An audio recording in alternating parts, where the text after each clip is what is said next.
Hello and welcome to Flicks and Chill with me, Luke. Today I have a very special guest on my show. Fabian is here. So why don't you take it away and please introduce yourself? First and foremost, thank you, Luke, for having me. As you said, my name is Fabian Farina. I am from the United States in the Philadelphia area. I am part of Four Olives Productions. I'm one of the co-founders, independent film company, full service from pre-production to post-productions. Right now, we're heavily involved in our own films, but we're branching out and working with other filmmakers, other artists to help them produce the best quality film as possible.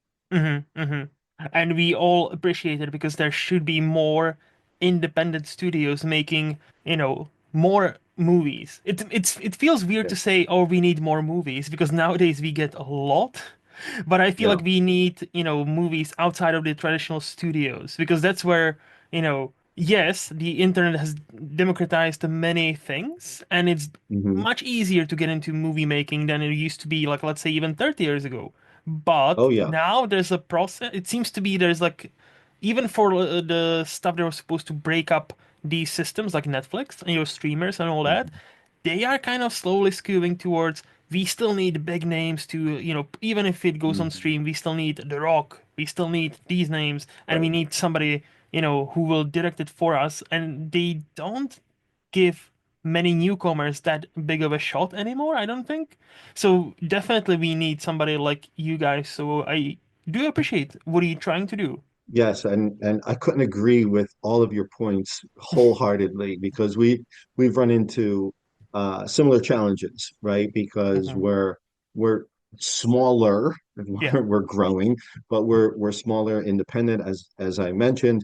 And to your point, a great example is the streaming networks, which on the one hand is very advantageous for independent filmmakers. On the other hand, however, it's definitely skewing in the direction of Hollywood Hmm. at this point. So there definitely are some walls to break through and that sort of thing. So it kind of is what it is, but I mean, I think for independent films, there is definitely a lot of opportunity. All the films that we've made to date are streaming on Amazon Prime, on Tubi, on some other streaming networks. So there is still opportunity out there.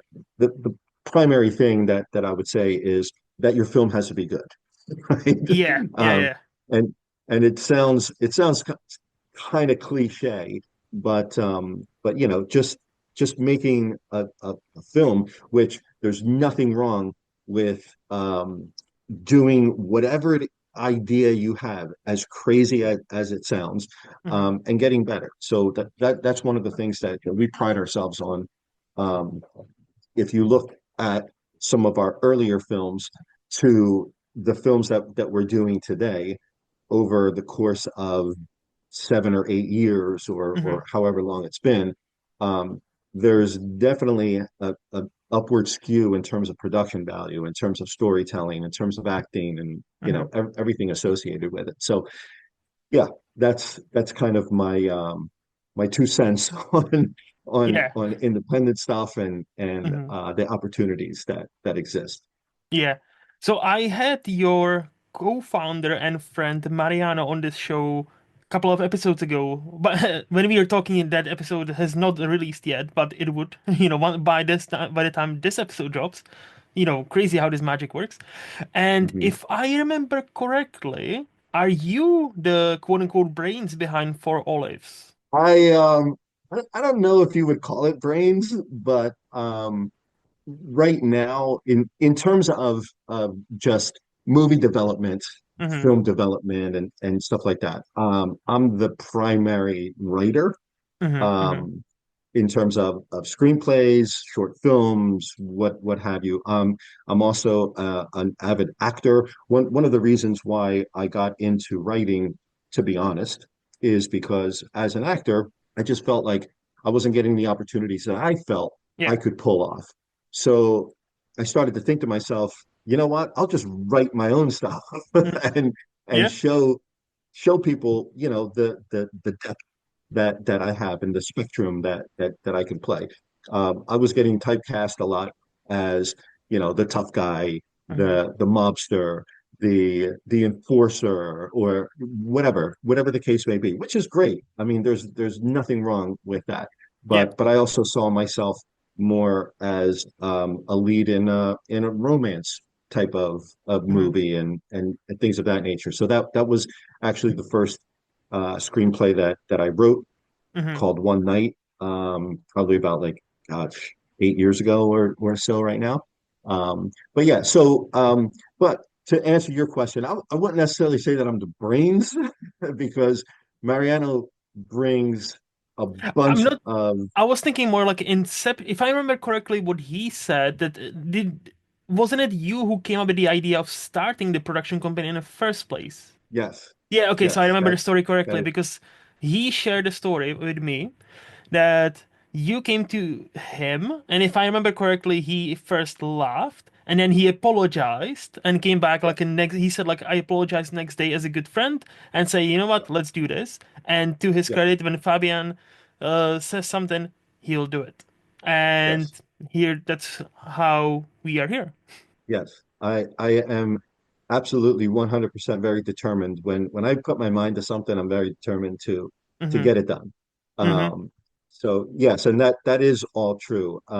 Mariano and I grew up together, so we've known each other for, my God, I don't even want to mention how many years, but we first met each other when we were teenagers, Hmm. growing up in South Philadelphia. So we've done a lot of creative stuff. We were in a band Hmm. together for a number of years. I played the drums. He was a guitar player and singer. So he's kind of used to my creative outlet. We share a lot in terms of a creative, artistic type of outlet. This was something new in Hmm. terms of films, for him anyway, not necessarily for me. But yes, he did laugh at me at first, and then he came around and he was like, you know what, this Let's might do not it. be a bad idea. Let's go for it. And I like that. So is that the story why you wanted to start in the first place? You were an actor first, and Mhm. then not getting the roles you wanted to get. So like, you know what? Fuck it. If I'm not getting it, might as well just create it myself and like take the opportunity and Exactly. try it. Okay. Exactly. Yes. That's Yes. such a mindset of like, I admire that mindset. I was like, I want to do something, but nobody is letting me, quote unquote, do it. So you know what? I'll try to make it myself. Right. And one of the driving forces of Four Olives Productions is our hashtag. Our hashtag is no wait. We do Hmm. not wait for anyone or anything. Hmm. If we have thoughts, if we have ideas, if we have, concepts that we're trying to flesh out and things of that nature, we just do it, Hmm. and see what happens. I mean, like, we've had things where we've done an entire film Hmm. and scrapped it because it just wasn't as good as it was supposed to be, Uh, or it didn't come out the way that we expected it, or whatever the case is. But on the flip side of it, we weren't afraid to try it and hmm. and to go for it. Hmm. So, I mean, it's kind of like, there's no sense. There's so many actors out there that I hear the same story from, which is there's no work out there. There's Hmm. no opportunities. I'm not getting the auditions that I really want, or whatever the case may be. And my answer to them is just create something, Hmm. create it. Yeah. I mean, like, we all have an opportunity right now with something as simple as a cell phone Hmm. that everybody has, that films in 4K. So you don't need super enormous budgets to make a film. You just need an idea, you need Hmm. a script, you need some networked actors that are also willing to get some work done, some experience, some material for their reels and stuff like that. I mean, it's so easy to find people to participate in your projects, Mhm. there really is no excuse to not do it. Yeah, yeah. Okay, can I ask a money question? Because you mentioned, oh, you don't need a budget and all, but it's still good to have some money. And as a production company, like, I'm talking about For Olives specifically, Yep. obviously you need to have some money in that company. So I'm not expecting you to go into any details, right? But let me ask this. How do you raise the money? Do you have like a few backers behind you, or have you done, are you doing like a crowdfunding? Like what's your, how did, because obviously like anybody quote unquote can create a company. To have a Yep. capital in that company that can make something, it's a whole entire different deal, isn't it? So how do you Oh, guys, absolutely. again, I'm not expecting you to like go into specifics, so feel free to be vague. Yes, yes. No, but to your point, that's absolutely correct. Hmm. So to date, we have been self-funded. That means myself and Mariano have been Wow. funding these projects. We both have day jobs. Hmm. So this is not our full-time job, not yet Hmm. anyway. Hmm. That's my goal. Um, but we have since and slowly have been going the route of looking for external funding. Hmm. Things like grants. There's a ton of grants. Now, when I say grants, I don't want to get people misled Hmm. because the grant process is extremely extensive. It takes a long time. It is, shall I say, rare that you'll even get approved. And even once you get approved, getting those funds takes another length of time and stuff like that. However, that is one aspect that's out there. There's a ton of fund me pages like GoFundMe and stuff Yeah. like that where you can raise some capital, Hmm. right? It has a lot to do with your following, your reach in terms of getting some of those funds, but that's a very easy way Hmm. to at least offset some of the costs that are associated with filmmaking. And then obviously, at the top of the pinnacle is financiers. Movie production companies like larger scale production companies and things of Hmm. that nature, which we're starting to explore at this point. With we recently brought on a publicist, Cindy Meach, Yeah. who's been great. I mean, and it's funny because there was so much stuff that we didn't know that we didn't know, Hmm. um, Hmm. and she's been opening doors for us, guiding us in the right direction.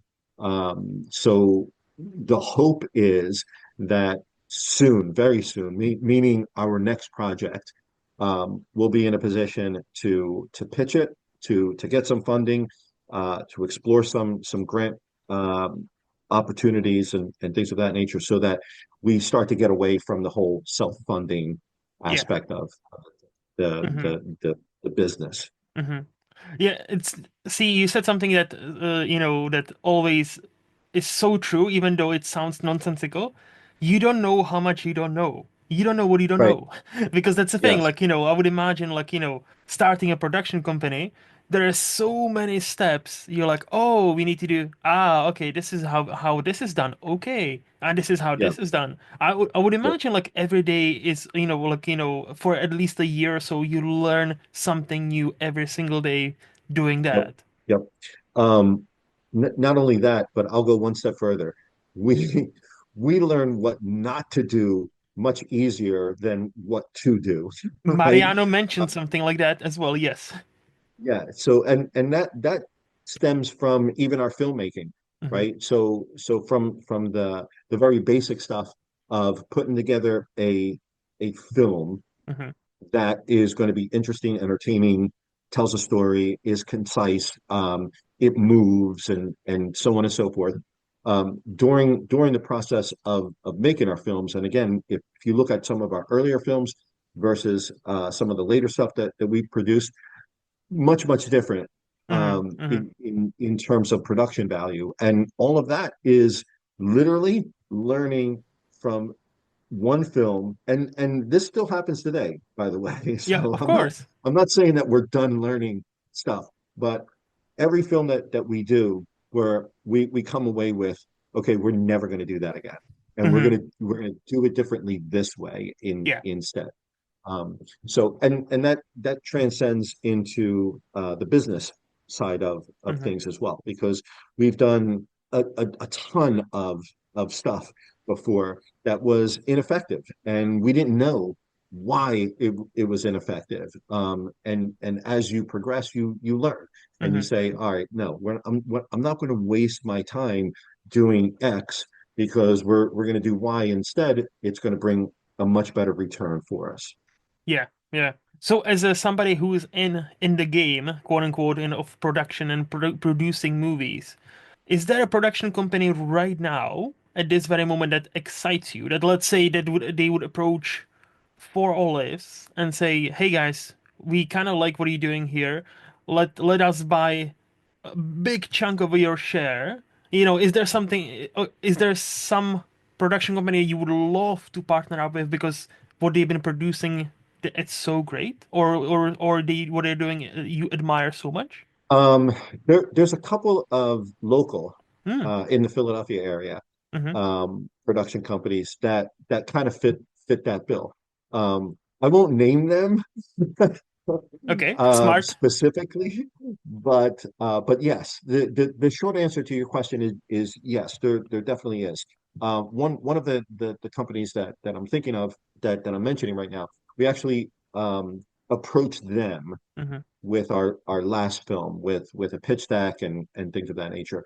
Um, the the only issue with them to date is that they've been doing more of documentary types of Mm. films, but they're associated with they have their films on like the Netflix, the Hulus, the Paramount Pluses, and stuff like that. So they're definitely Big a player. ream above us, Hmm. right? Um, so we were very interested, and the reason that I learned about them is because I was booked as an actor on one of their recreation crime series projects. Oh, nice. Um, and I got to talking with some of the folks behind the scenes, Hmm. and we had some conversations back and forth. And I said, and they told me at the time that they were interested in getting into narratives. And I said, hey, um, I got an idea for you. Hmm. So it didn't necessarily work out for our last film, but we still have open communications with them, and we'll see what happens, you Hmm. know. Hmm. No, that sounds good. That again, I hope it's gonna happen because like again, as I said So in too. the beginning of the show, we need more independent studios. They Mhm. have that, I think we need more studios kind of like where A24 is right now. They are big enough where people are aware of them, even like mainstream people, not just movie people, right? Mhm.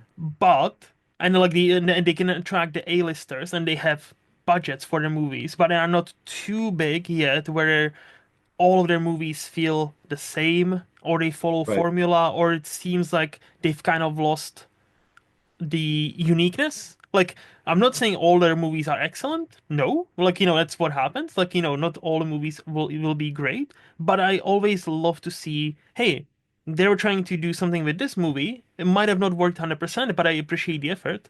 And rather than Yep. just having a next blockbuster where one guy full of muscles saves everybody yet again.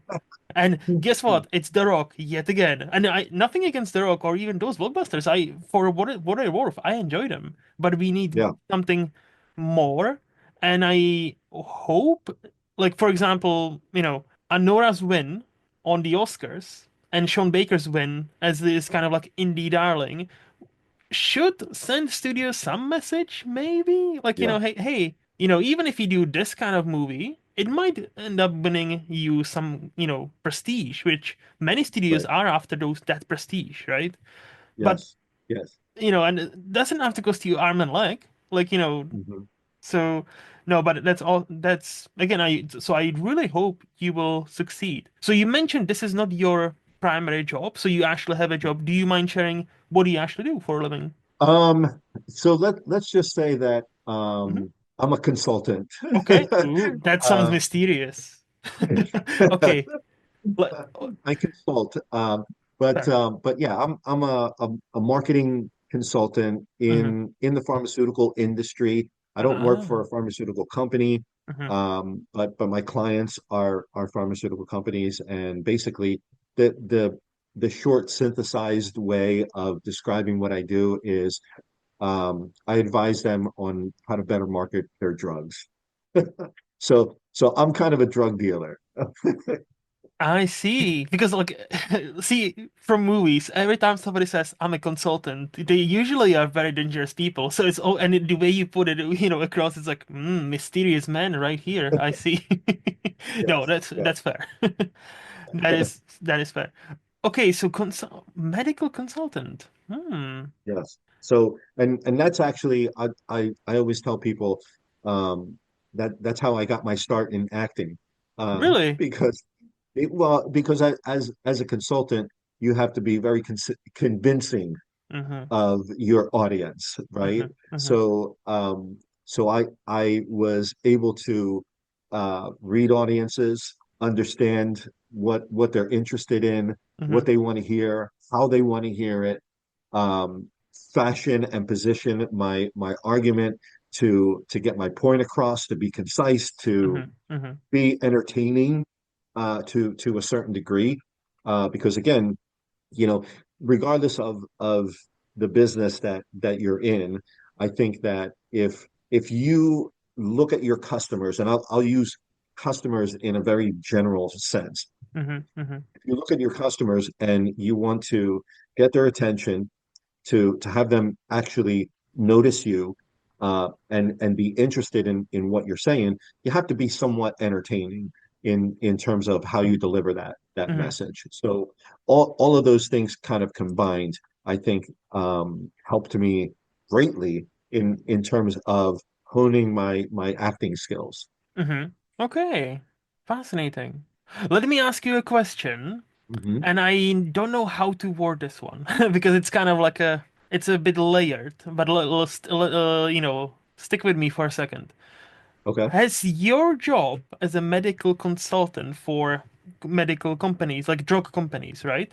Has that changed or been impacted by, like, in any shape or form after the Purdue slash opioid kind of scandal slash thing? Where they even made a TV series about it with Michael Yeah. Keaton. Yeah. The short answer to that is no. It That's has sad. not. It is sad. It's very sad, and for multiple reasons. I mean, Hmm. we could literally spend 3 hours talking about I would just that imagine. one time. Yeah. But ultimately, if you look at it from the perspective of the entire industry, so the entire industry is kind of like I'll just say this big. That what you're just mentioning, the opioid um, epidemic and stuff like that, is probably about this much of this, right? So did it have some type of awakening for people? Yeah, I can argue that it has in terms of the potential dangers of even prescription drugs, Yeah. right? So it's not just illegal drugs like heroin, cocaine, and stuff like that. It's stuff that a doctor is writing you a prescription on, Hmm. right?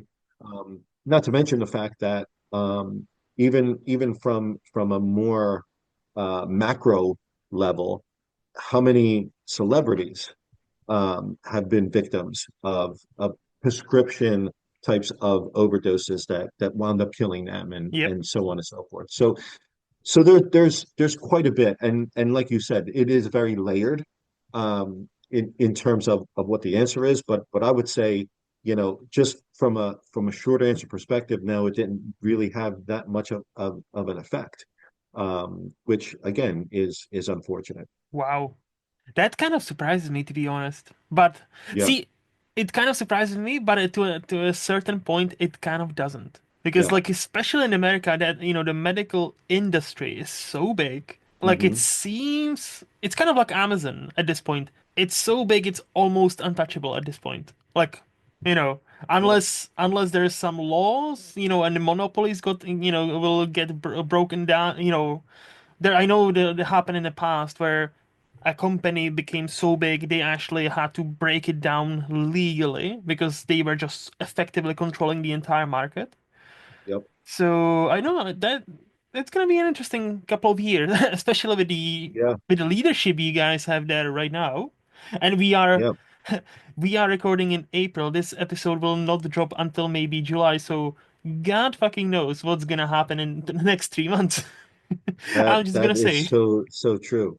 So true. And just to clarify, because Hmm. I know that there might be some viewers or listeners Hmm. that 100% disagree with what I just said, and that's perfectly fine because I Hmm. think that on an individual level, yes, it probably did impact Yeah, yeah. some people very dramatically, and it's changed their views Hmm. 100%, or they did a 180 degree turn Hmm. on that, and there's still some mistrust out there for the entire medical industry, not just pharmaceuticals, but pharmaceuticals are leading that charge, right? There's a ton of mistrust and people second guessing, and from multiple levels, not just from a drug perspective, but Yep. from a cost perspective. And I mean, like I said, we could talk about this for like 3 hours, easily, I and know. and still not come to any kind of conclusions. But for the most part, as I mentioned, it didn't really have that much of an impact.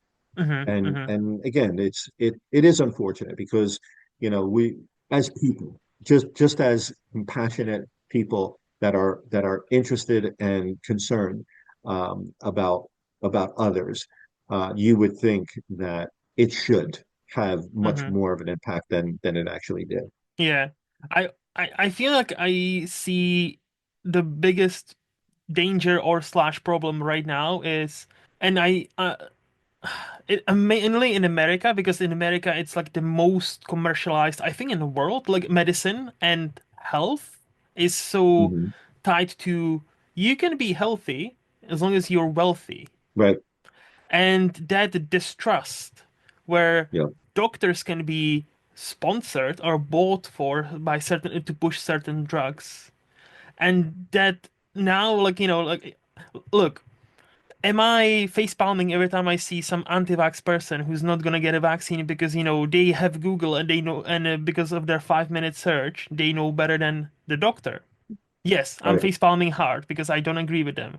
At the same time, I will say this: I'm not American, but if I was in America and I see the system that's, yeah, this doctor is getting paid by this company, I know, they're getting sponsored to push this present. On a certain level, I kind of get the skepticism. I get this Hmm. skepticism mainly in America, where it's like, Hmm. well, if they are pushing this drug just because they've been paid by this company to push it, what else they are not honest about? Hmm. But yeah, Hmm. like, I don't think that's gonna end up well in a long run, for people not to trust their doctors. Again, like, Hmm. just to make it 100% clear, I would trust my doctor or any doctor really on pretty much anything, because Hmm. I have a Google too, and I know how wrong Google gets. Yep. I work in IT. I know how IT, how technology can fail you. No, no, no, no. Google has not studied medicine. The doctors Yes. did. So I'm just gonna make it crystal clear, that I'm not, no. Very true. Very true. Yeah. No, anyway, so you mentioned you're based in Philadelphia? Yes. Okay. And I think Philadelphia is slowly becoming like my most concentrated place where my guests are from. I think you're like the number 4 or 5 now, which is great. Okay. A big, Okay. big city. Yep. So if I were to ask you, Fabian, Hmm. I'm going there for a week. I'm coming there for a week for a holiday. What would Okay. you recommend me? Oh yeah, you need to see this. We need to go and have a meal at this place. It's so awesome. Where would you take me? What does Philadelphia have that other places in America might not? Um, okay, yes. That's a very interesting question. Hmm. Um, and I think that some of the things that Philadelphia offers are sometimes lost on people that live here, I right? see. Uh, just because you've grown up here, you're used to it, Hmm. or Hmm. whatever. But there's so much about Philadelphia that is interesting and fun. So Hmm. first and foremost, it's the cradle of liberty in the United States. Liberty So Bell. there's a lot of history. I mean, if you're into that sort of thing, um, this was the first capital of the U.S. It's where the Continental Congress was held. The Declaration of Independence was drafted and signed here. Betsy Ross sewed the first flag here, although that's a little bit controversial. But the Liberty Bell, as you mentioned, we have the oldest zoo in America. Oh, It I didn't opened know up, that. I believe, it first opened up in the late 1800s Okay. ish, and it's still going, obviously. But then, in terms of a little bit more modern view, Philly, I think, is loaded with culture, restaurants, museums, bars, clubs, pretty much anything for any taste, right? Hmm. Hmm. It's very diversity with tons to do, like in terms of eating, the Italian market with so many restaurants, um, different types of Italian food, whatever you're really looking for. Chinatown, it's one of the larger Chinatowns in the United States as well. Not the largest, Hmm. but very sizable. Hmm. Some of the foods that are actually famous in Philadelphia. I don't necessarily partake of these foods, Okay. but a lot of people do. Um, Cheesesteaks. I don't know if you ever heard of a Yes. cheesesteak, but Philly that was cheesesteak. made Yes. right. Yeah. Cheesesteaks, hoagies, soft pretzels. Um, Philly's also a great sports town. Every major sporting team, with the Philadelphia Eagles in football, American football, who just won the Super Bowl Yep. last year. Um, so there's a ton of stuff out there. And then what I would say is lastly, it just has a lot of character. Hmm. It's a big city, but the way that I would describe it is it's a big city with a small town feel, Mm. depending on where you are, Hmm. right? So South Philly, as an example, where I grew up, is kind of a melting pot of culture at every turn.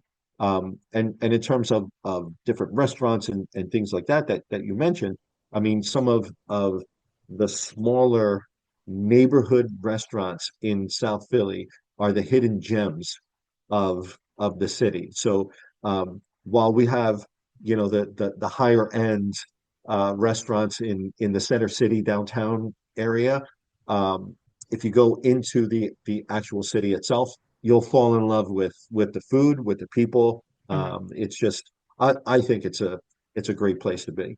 Hmm. Hmm. You mentioned one thing that, Philadelphia is lost on the people who live here, and that or the beauty of it. And I feel like that can be said about any place. Because I always Oh thought yeah, about it like, I've heard something else, I cannot remember where from, but I heard it in a movie or someplace where it's like, well, yeah. Like, do you think people who live in Hawaii, that's where they go to vacation? No, fuck no, right, because right, that's where they live. That for them, this is not a magical spot. This is, hey, that's right, my homeland. yeah, I'm a fuck off to New York or whatever because they're like, right, if you live in a paradise, you will get accustomed to be like, oh yeah, it's pretty cool here, but you know what? I'm not gonna vacation here because I know it. So yes, I think yes, yeah. exactly. But no, Philadelphia always intrigued me, and now as a person who's almost up to date with It's Always Sunny in Philadelphia, I have talked to another person from Philadelphia about that show and how accurate or not it is. So I'll ask you the same question. Have you, obviously, many people in Philadelphia are great and lovely, I would imagine. Have you, though, met any people who resemble the characters on the... Oh, first of all, are you aware of this show or do you watch it? I am aware of the show. I Hmm. have watched it, although I haven't watched it in depth, but Okay. I've watched a few Hmm. episodes, and I also watch clips from scenes like on YouTube and Yeah, and yeah. and stuff like that. So yeah, I'm relatively familiar with it. So have you met in your Philadelphia life somebody who resembles strongly some of these characters because they are horrible people. So and they always like somehow it kind of works out for them and sometimes doesn't, sometimes it Yeah. does. So Uh, how accurate is that? I I I would say that it's pretty accurate. Mm, I I wouldn't necessarily and let me let me back up a little bit because hmm. if my fellow Philadelphians are listening to this or they'll be like that's not accurate and I would say yes it is accurate to a certain degree, right? Okay. So yes, I have met people that let's say resemble the the personalities Hmm. of some of these actors, or these characters, I should say. Hmm. Um, but from a bigger perspective, in terms of like, does it define the city? I would probably say no, it Hmm. doesn't really define the city. However, at the same time, again, it Philadelphia is a big city, kind of like New York, right? If you walk down the street in Manhattan and you look at somebody and you say, "Good morning," 70% of those people will look at you like you're nuts and just keep walking. Fuck you mean 30% good will, morning?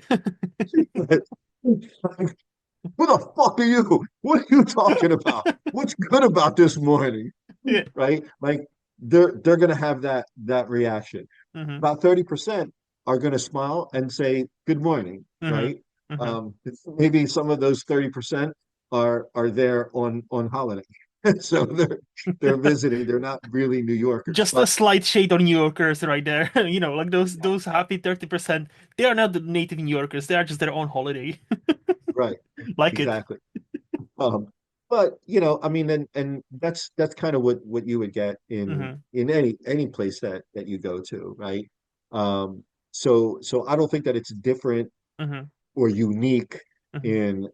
in that perspective. But it is funny and it is entertaining. The show, I mean, Hmm. it's funny and entertaining because Mariano and I, and we do this with movies, with TV shows, or whatever the case may be. Hmm. Um, we always relate it back to some of the people that we grew up with, and we're Yep. like, oh my God, that is that person to a T. Hmm. Um, and it's pretty funny because the other interesting thing is not only does one or two things resemble or remind us of this person, but the entire personality of this character, it's like it's very consistent. Hmm. And I'm like, that's pretty scary. And but Yeah. but it's balls on accurate, right? Hmm. So that makes it even funnier and even more entertaining. Yeah. If I remember correctly, it was my buddy Nick who I had on the show, who's also from Philadelphia, and who said something along the lines, people from Philadelphia are the kinds of people who, if you have a flat tire, they will stop, they will shout at you for having a flat tire, but they will help you out. And Right. would you agree with that statement? I, That's pretty funny. Because generally, yes, I would agree with that. Uh, because it's kind of like, Jesus Christ, you're blocking the freaking Yeah, road. yeah. What the hell is wrong with you? All right, get out of the way. Let me do this for you. So it's kind of like that type of attitude. And I think that's funny in a sense of like, okay, ultimately they're helpful, but but there's a little bit of something going on, right? Because you're disrupting their life for whatever that means at that moment So they're going to help you because their agenda is I need to get on with whatever it is that I'm doing right now. Hmm. So yes, I would generally agree with that. Yeah, they'll help you, but they're very dickish about it. Yes. Which I can relate to. Like, I'm trying desperately hard not to be like that, but sometimes I am like that. My best friend, I Oh would yeah. describe as a best friend. He is totally 100% like that. I remember like him, like once upon a time asking him, "Hey, can you help me with his website?" And I showed him my code, and he is like proper professional, like miles ahead when it comes to like website development ahead of me. He actually does it for a living now. And he just looked at it as like, Jesus fucking Christ, what are you doing? Okay, move out of the way. But he helped me. He fixed it in like 10 minutes. I'm like, thanks. And again, Right. that's my best Right. friend. Like I appreciate Yes. that brutal honesty because if he tells me something, I know for a fact he means it. Like, Yes. that's about it. Yes. No, I Yes. think that's great. I think with that we can move to the this or that, where I'll give you two options, and you will tell me Okay. which one do you prefer and why. So, Okay. Fabian, iOS Hmm. or Android? Um, Android phones. Mm-hmm. That's what you're talking about, or iPhones. I'm going to go with iPhones Okay. 100%. Okay. Um, not for any particular reason other than that's all that I'm accustomed to. So, Fair. um, my brother has an Android, Mm-hmm. and every time that I try to navigate something within his phone, I'm totally lost, and I get 100% frustrated, and I give it back to him, and I was like, "That's a piece of shit." And it's funny because he says the same thing about iPhones. I was gonna say, how do you think Android people think, feel when they try to use iPhone? It's like, wait, how do you do this? Oh, you cannot do Yeah, this? What the fuck? What? right, What? And how much does this cost again? right. Trying to do something, and it's like, wait, you don't have this feature yet? Oh, okay, it's coming Yeah, in 2 years. Okay, great. exactly. So yeah, that's kind of my stance. Hmm. And I'm just going to continue to be an iPhone guy. I don't see me switching over to Android anytime soon or ever. No, and again, that's totally fine. I've mentioned it in the past, like the Apple ecosystem, especially if you have iPad, MacBook, all the products, they sync up with each other so well, it's Hmm. frightening. So, like, whatever, like, if you're trying to use just things within their ecosystem, you'll always be happy. If you Yeah, try to step out of that system, it's gonna be tough for you. So like, yeah, yeah, I think that's the yeah. kind of sacrifice where nowadays the iOS 15 is the latest, I think, or 18. I don't even know anymore because I don't. My work phone is iPhone, but I don't pay attention to it whilst unless I'm on call. Mm. Uh, I know they've made some improvements where you can have more features, but like Android, if you like features, go with Android. But if, as you say, if you like just simplicity and it works all the time, go with Hmm. Apple. Yeah, Yeah, yeah. yeah. TV shows or movies? Movies, Ah, 100%. okay. 100% all the time. I've actually, excuse me, I've actually stopped watching TV shows, particularly sitcoms and stuff. Hmm. Not for the reason that some people do. Hmm. I think that they're when I watch a sitcom, for example, Hmm. um, I analyze it more so than watch it for entertainment. And what I Hmm. mean by that is I pay particular attention to the writing, to the acting, to the timing of the actors, Hmm. to what works and what doesn't work. Hmm. Um, I feel like sitcoms, and people could say whatever they want about them, but being a sitcom actor is very difficult. Yep. um, it's not a skill set that everybody can do. So I have a lot of respect for that. However, having said that, I do feel that, in the past 15 or 20 years or whatever, however long it's been, Hmm. um, just I find that TV shows just don't interest me all that much. Movies have always interested me, but not just any movie. So I'm a big action movie guy, so I will at least watch pretty much any action movie, Hmm. um, with caveats, obviously. But I like movies that are different, Hmm. that aren't cookie cutters. Don't say the same story just in a different way, and that Yeah. sort of thing. Um, so yes, from that perspective, and I'm always up for watching a movie. Hmm. I mean, if anybody says to me, "Hey, have you checked this out?" or "You want to go to the movies tonight?" My answer pretty much 100% of the time is like, "Yep, let's do Hmm. it." No, I get you. And to your point about, sitcoms and comedic actors, it's an underrated skill, 100%. Like I remember, Mhm. like many of the greatest actors, like, they will tell you, drama is quote unquote easy. Making somebody cry, it's much easier than making somebody laugh. Because Right. for comedy, it's such an underrated thing where, oh yeah, these people are just goofy. It's, that's easy. But until you actually try it and Yeah. try to on purpose make most people laugh, if not Hmm. all of them, you don't even know how hard it is. And like Yeah. even like somebody like like Robert De Niro, Al Pacino, I think even like Daniel Day-Lewis, like they would agree with it. Drama is serious, Yeah. and it's like obviously you need to be much more in tune with what you're doing, but at the same time, like like comedy is so fucking underrated. Like, Yeah. excuse me, Yeah. it's Yeah. insane. Yeah. Uh, Yeah. Tea or coffee? Coffee, as I'm drinking coffee right now. Nice. What is Um, your order, or what is your preferred way of taking coffee? yeah. So I like my coffee black and sweet. Mm. And I typically kid and say black and sweet like my women. I Uh, was gonna just say that, but yeah, I was like, you know what? Yeah. All right. but yes, I am definitely a coffee drinker. Hmm. I used to be a tea drinker, probably about like 10 plus years ago. Hmm. I was on a kick where I said I got to stop drinking coffee and switched over to green tea. Hmm. So it's not that I dislike tea, but I just like coffee so much better.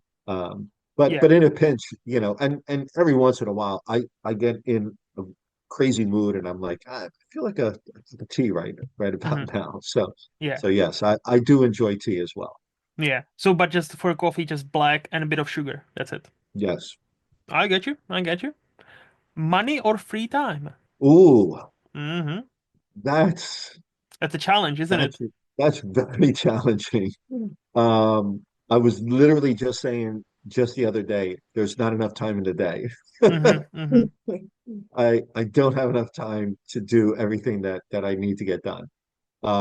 However, hmm, would money make a difference? That's a tough one because I think that I'm going to have to go with money. Okay. Okay. I'm going to go with money because as we were discussing before we started taping, I literally got up at 3:30 this morning to go to the gym. Hmm. So it's kind of like, from a timing perspective, I feel like if you want to do something, you're going to find the time to do it.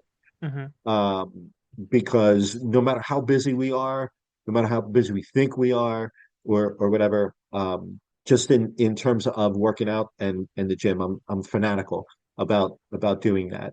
Hmm. And I hear a lot of people saying, "Well, I have kids, I have a job, I have this, I have that," and my question to them is, how much time do you spend on the couch watching TV every day? Hmm. And if they say more than an hour, then I say, well, then you have time, Hmm. right? So it's just a matter of prioritizing what it is that you want. But on the flip side, if you're going to give me a boatload of money, then I'm going to take Yeah. it. I know. I get you. I get you. Honesty or other people's feelings? That's a good one too. I'm a big proponent of honesty, Hmm. and the the reason is because I want people to be honest with me, Hmm. um, regardless of what they think that's going to affect me from a feelings perspective. Because if you're not honest, then I don't believe that anybody can grow from that. So I could tell you that you're great, you're great, you're great, you're Mhm. great. Oh my God, this is so good. Oh my Yeah. God. Yeah. But what the hell does that mean if it really isn't?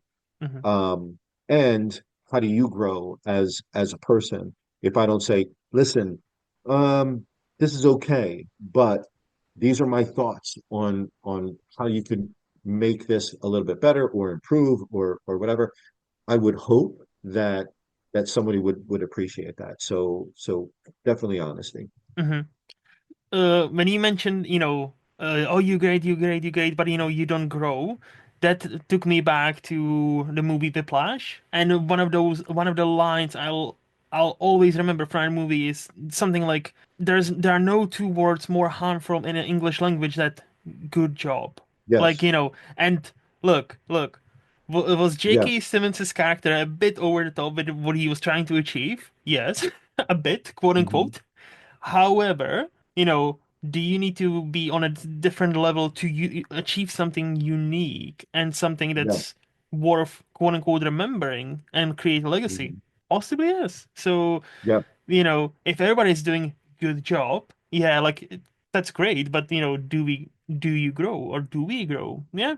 And Right. that kind of ties into with what you said before, like you learn something new about having a production company every day, and like you keep learning even now, even today, even you will learn tomorrow, right?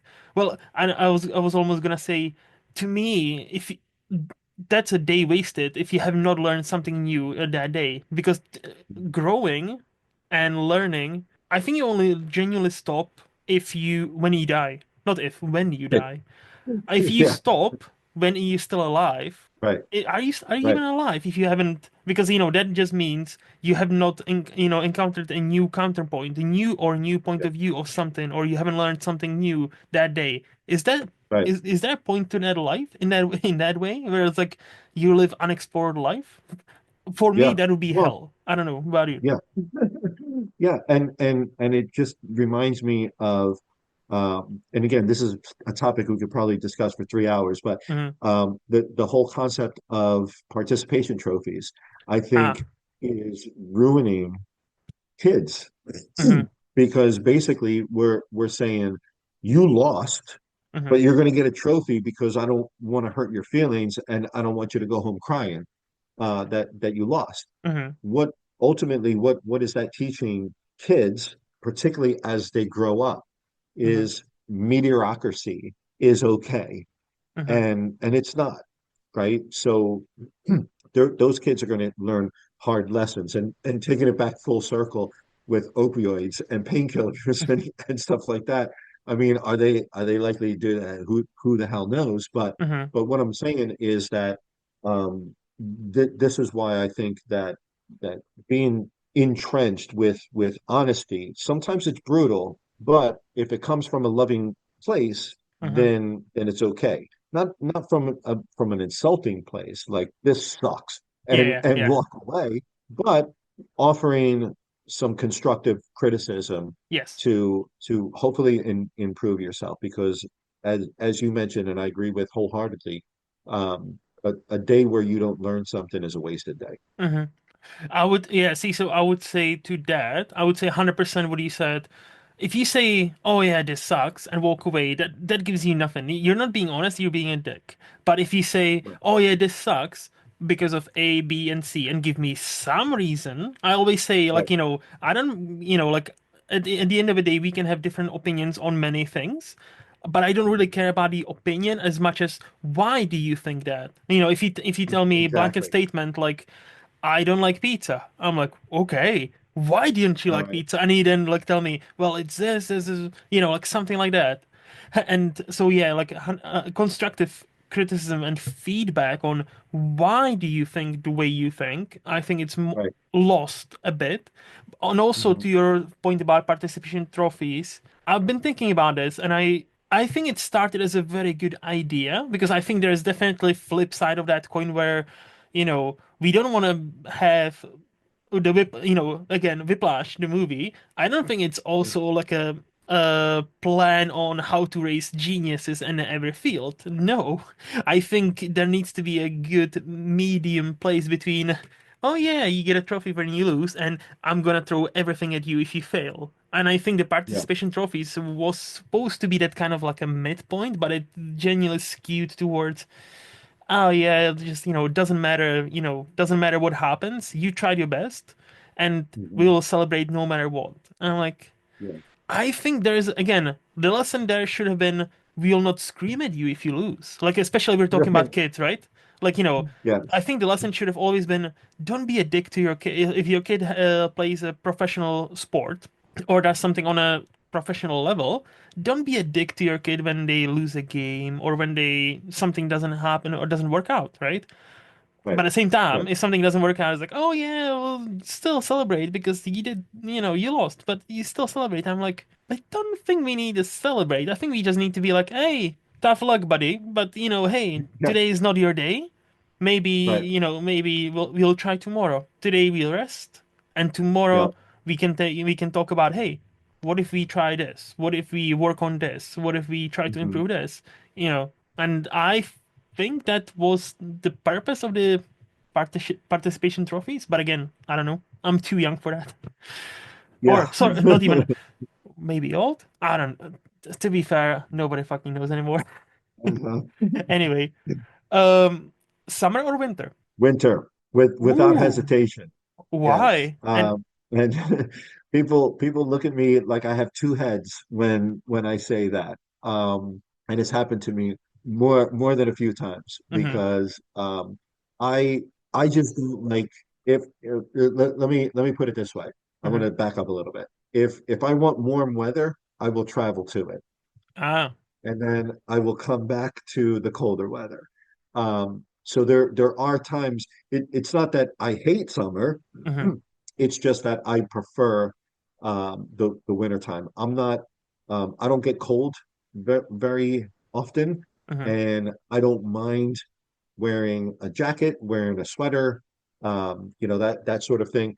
I feel like in the wintertime, there's always something more that you could put on. In the mhm. summertime, there's only so much you could take off. Yeah, yeah.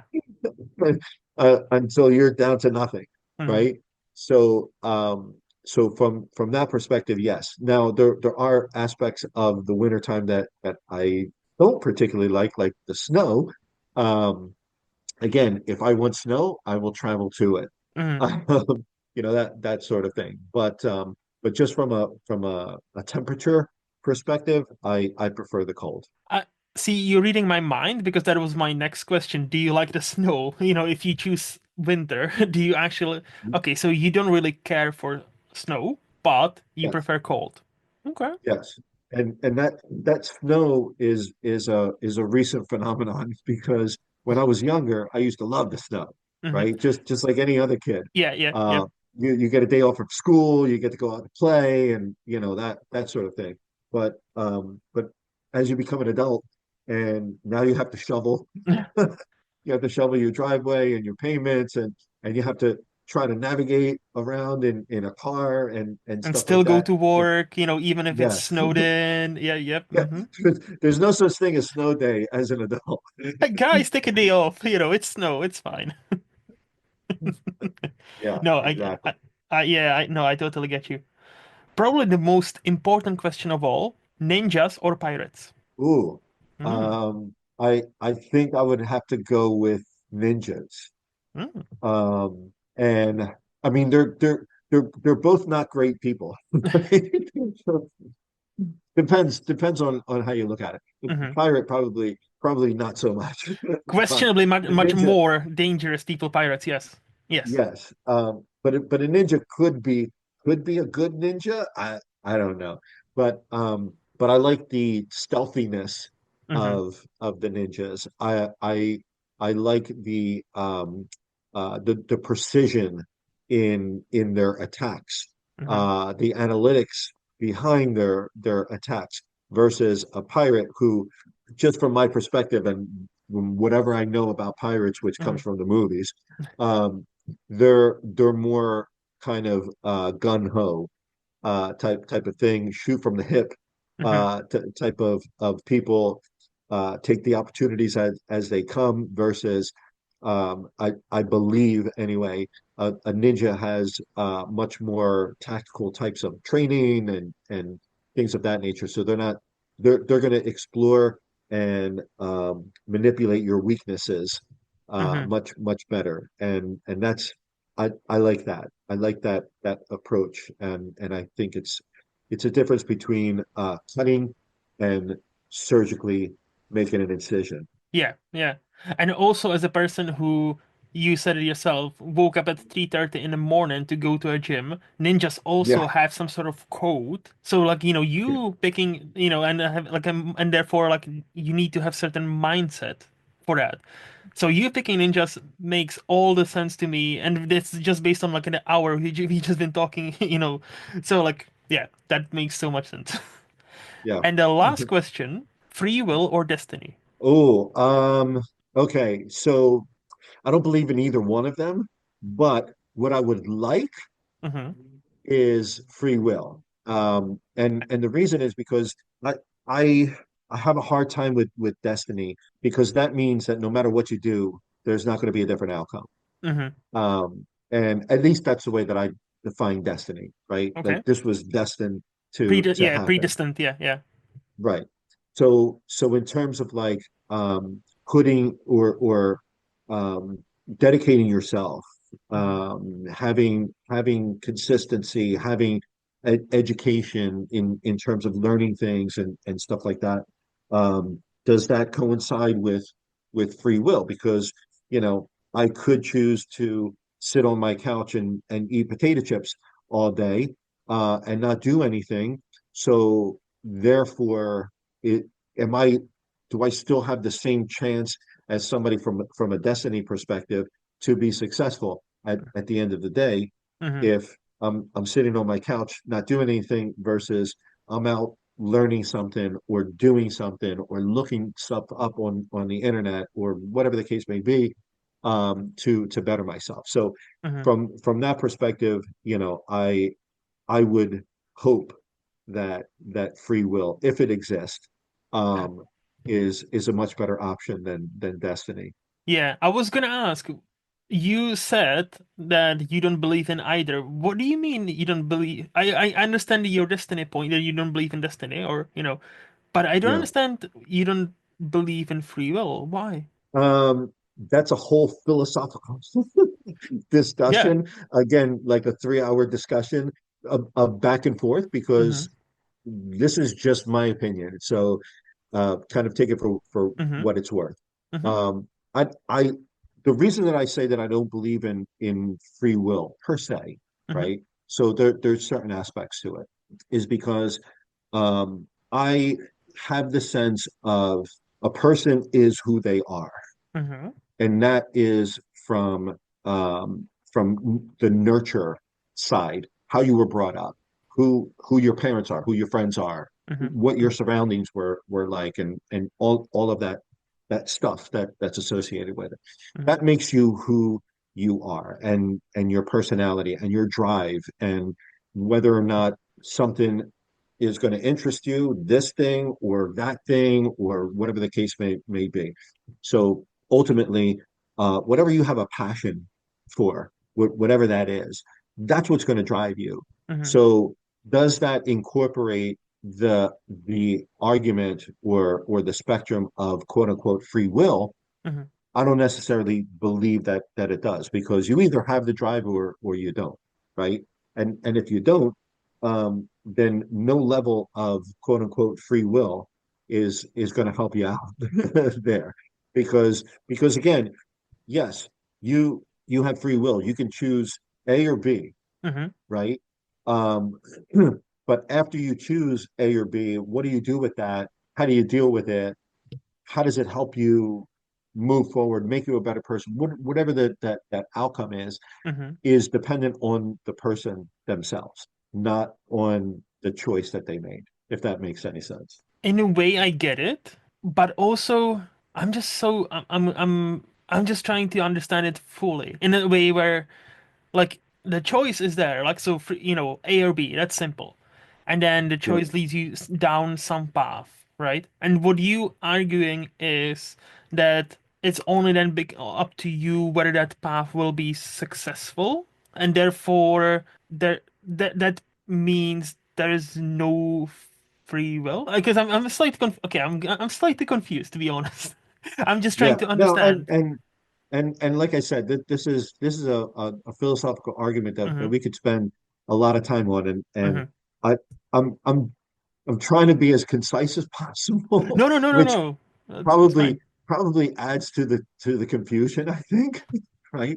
But ultimately, what my philosophy, Hmm. aside from free will, destiny, Hmm. what have you, those two arguments, my philosophy is take responsibility for yourself.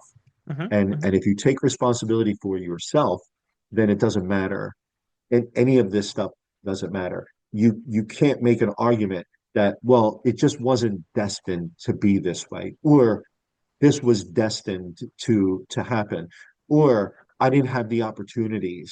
You know what I mean, from a free will perspective, Hmm. or I made the wrong choices, or all of those things to me are excuses, Hmm. Hmm. right? Because when I make the wrong choice, and I do make the wrong choice quite a bit, Hmm. right? I learn from it. And then I sit back and say, well, then was it really the wrong choice? Because maybe that was the right choice at the time.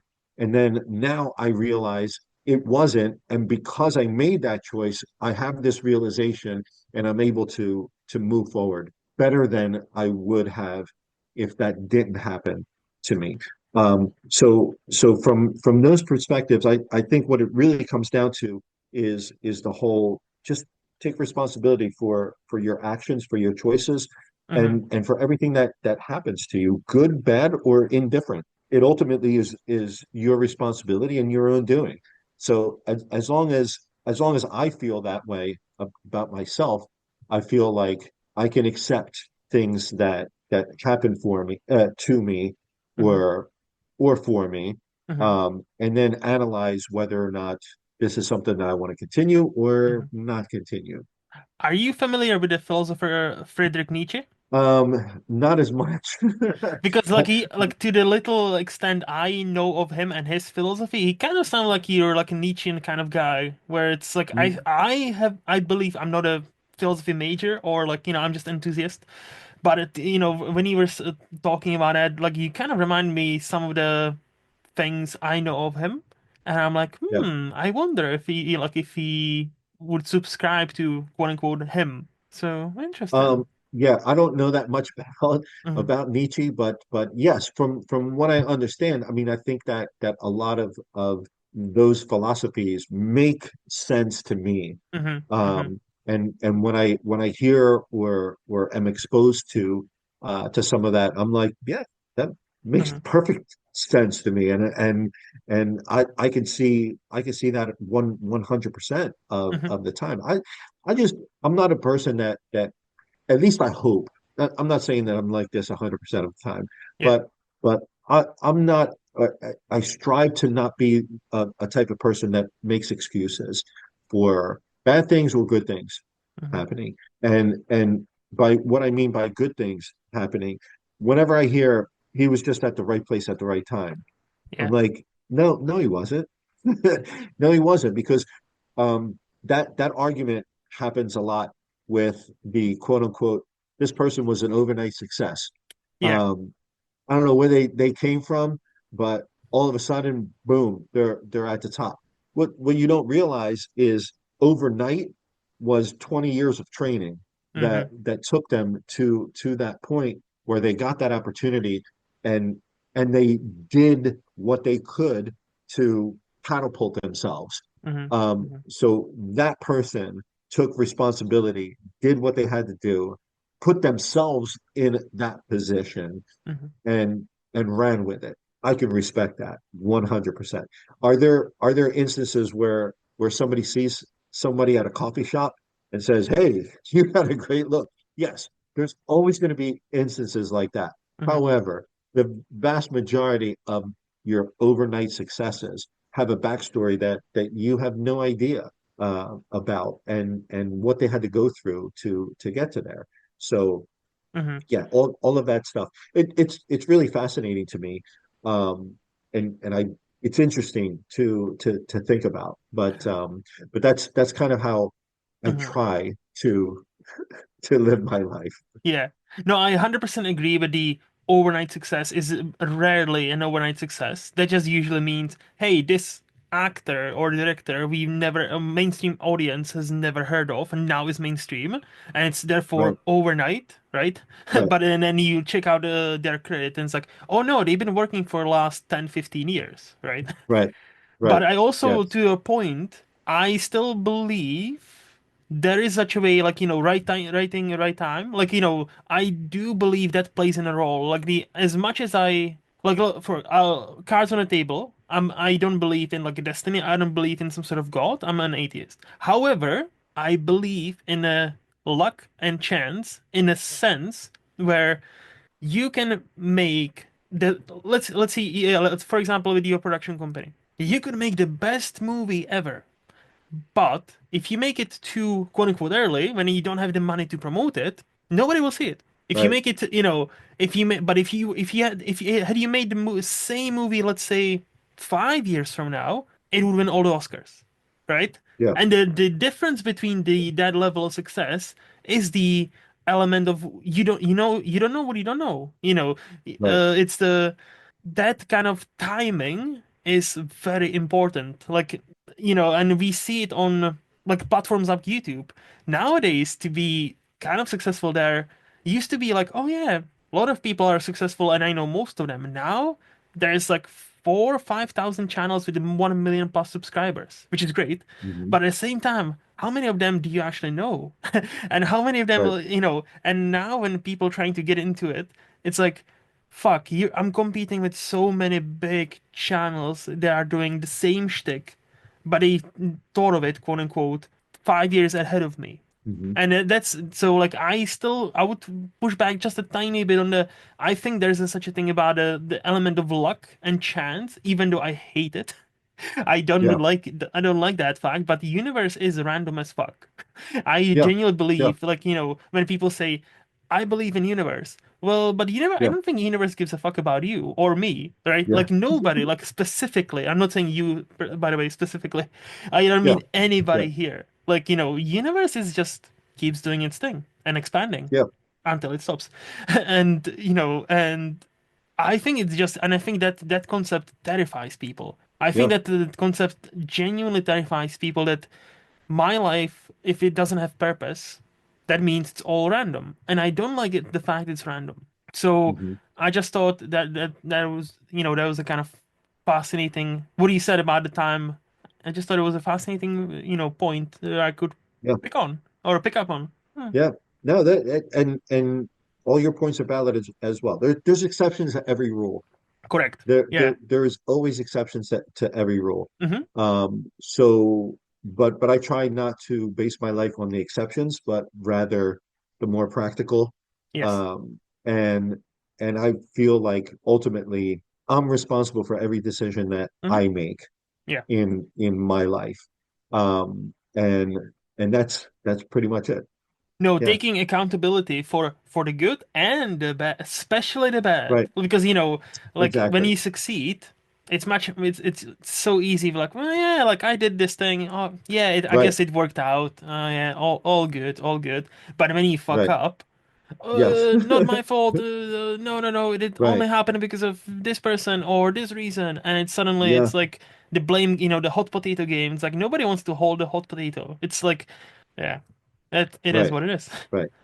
Yep. Before we move to the flicks part of this podcast, do you have any controversial opinions you would like to share with us? Not really. Okay. But I think I've already shared To be fair, quite like a few controversial opinions. we've kind of talked about like the trophy, kids, like everybody gets a trophy syndrome and all that. Right. Yeah, like Right.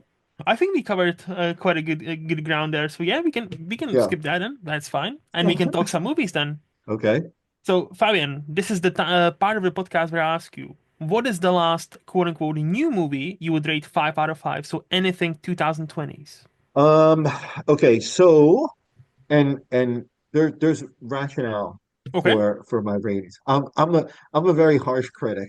Okay. Okay.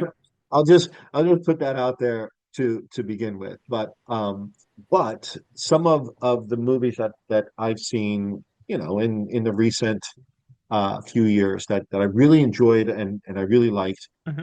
One of them would be Top Gun Maverick.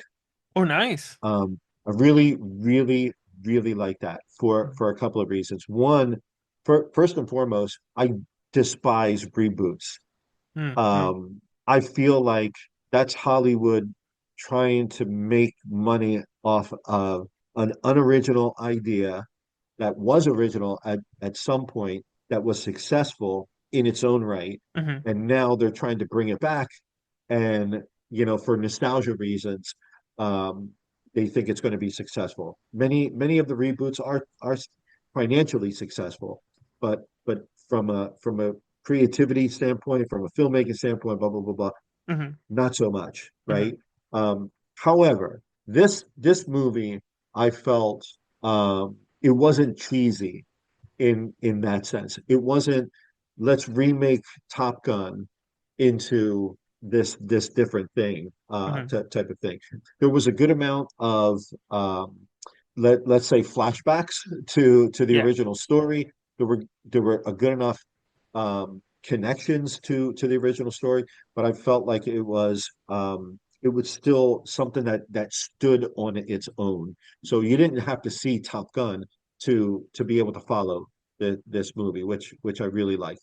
And it had some great action in it. So Hmm. again, I'm a big action guy. So that I really liked, a lot of really great special effects and stuff like that. Hmm. Aside from that, I would say, and maybe some people might chastise me with this one, but the John Wick series, I absolutely love the John Wick series. Although, Hmm. although, Hmm. to my earlier point, I'm not a huge fan of sequels. I'm not a huge fan of reboots, and I felt like John Wick Part Two and Three Hmm. were kind of okay, a little lacking on the storylines. I think they went pretty heavy duty on the actions with these, but definitely entertaining, without a doubt.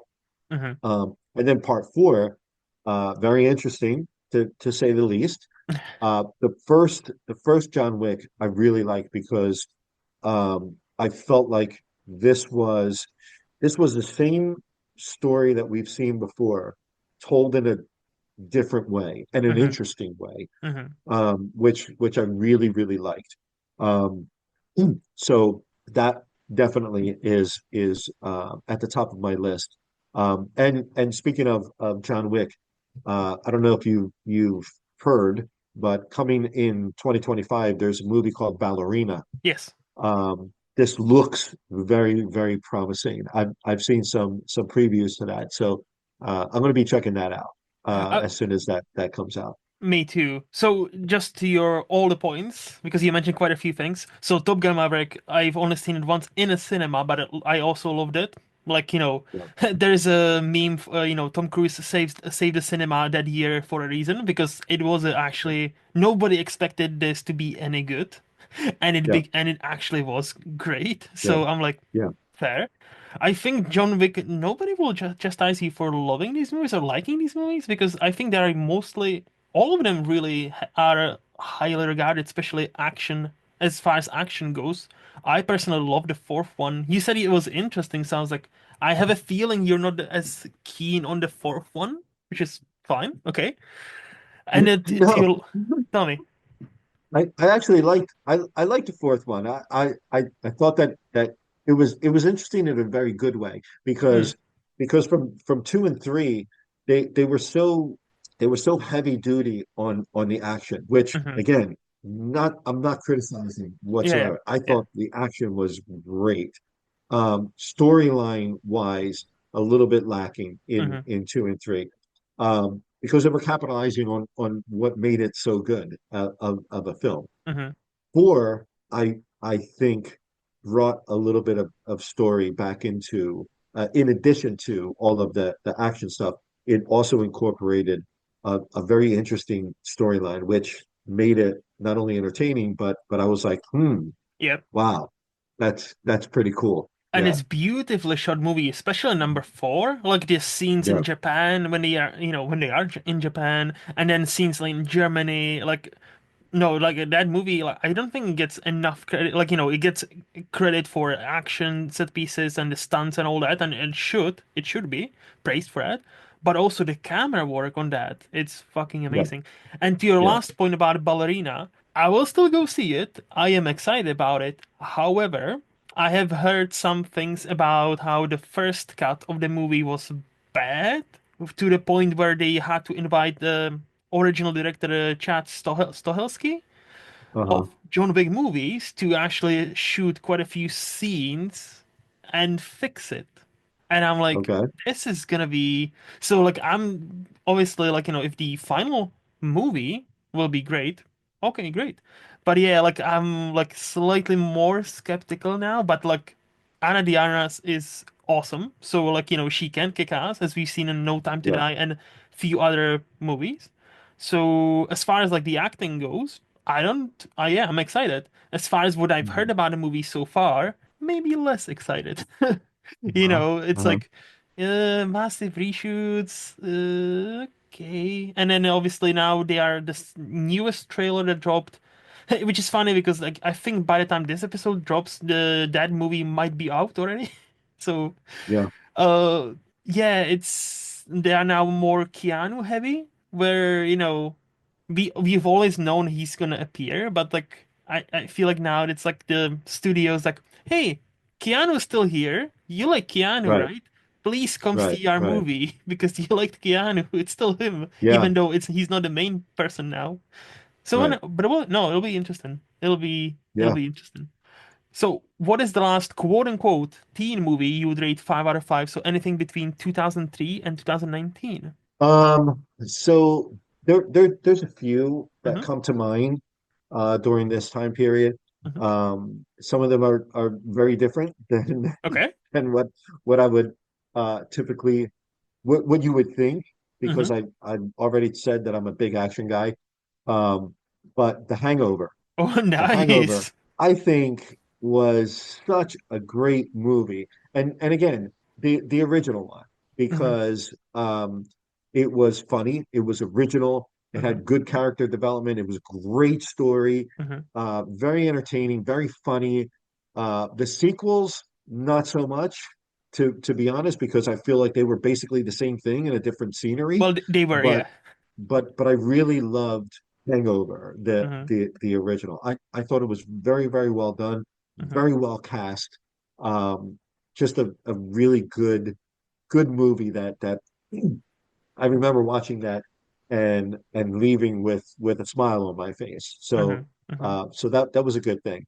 Then you got films like The Departed. Anything Martin Scorsese, Yep. you can't go wrong, right? Mm-hmm. Mm-hmm. Especially with an all-star cast: Jack Nicholson, Leonardo DiCaprio, Martin Sheen, blah blah blah blah blah.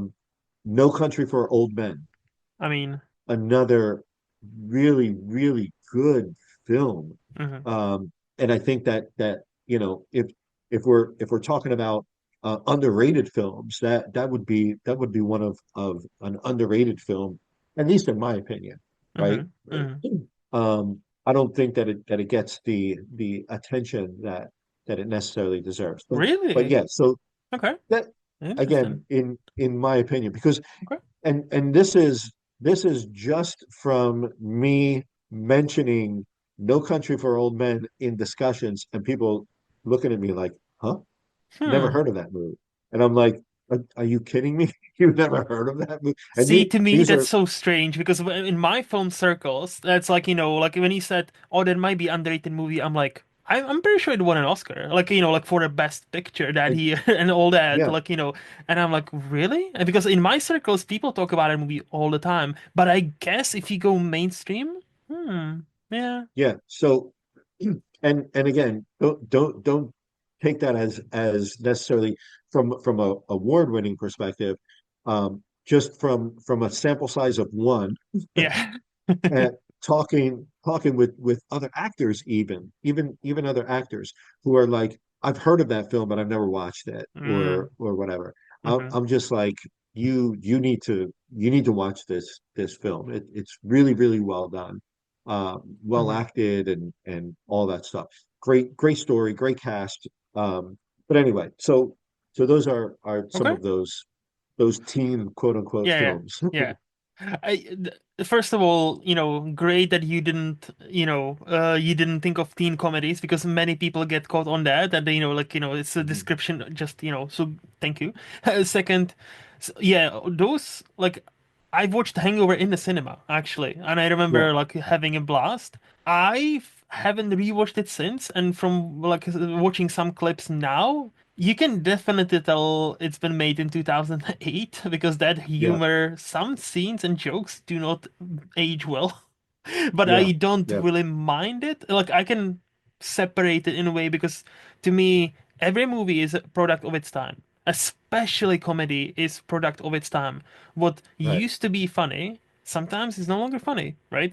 But Hmm. that Hmm. doesn't mean we should stop watching it. I think we should be an adult enough to acknowledge, hey, yeah, people actually laughed at this a lot because it actually fucking made all the money. At the time, Yeah, there was a time where it was the number one R-rated movie of all time, just behind Jesus, I think, Passion of Christ, I think. right, It made so right. much money.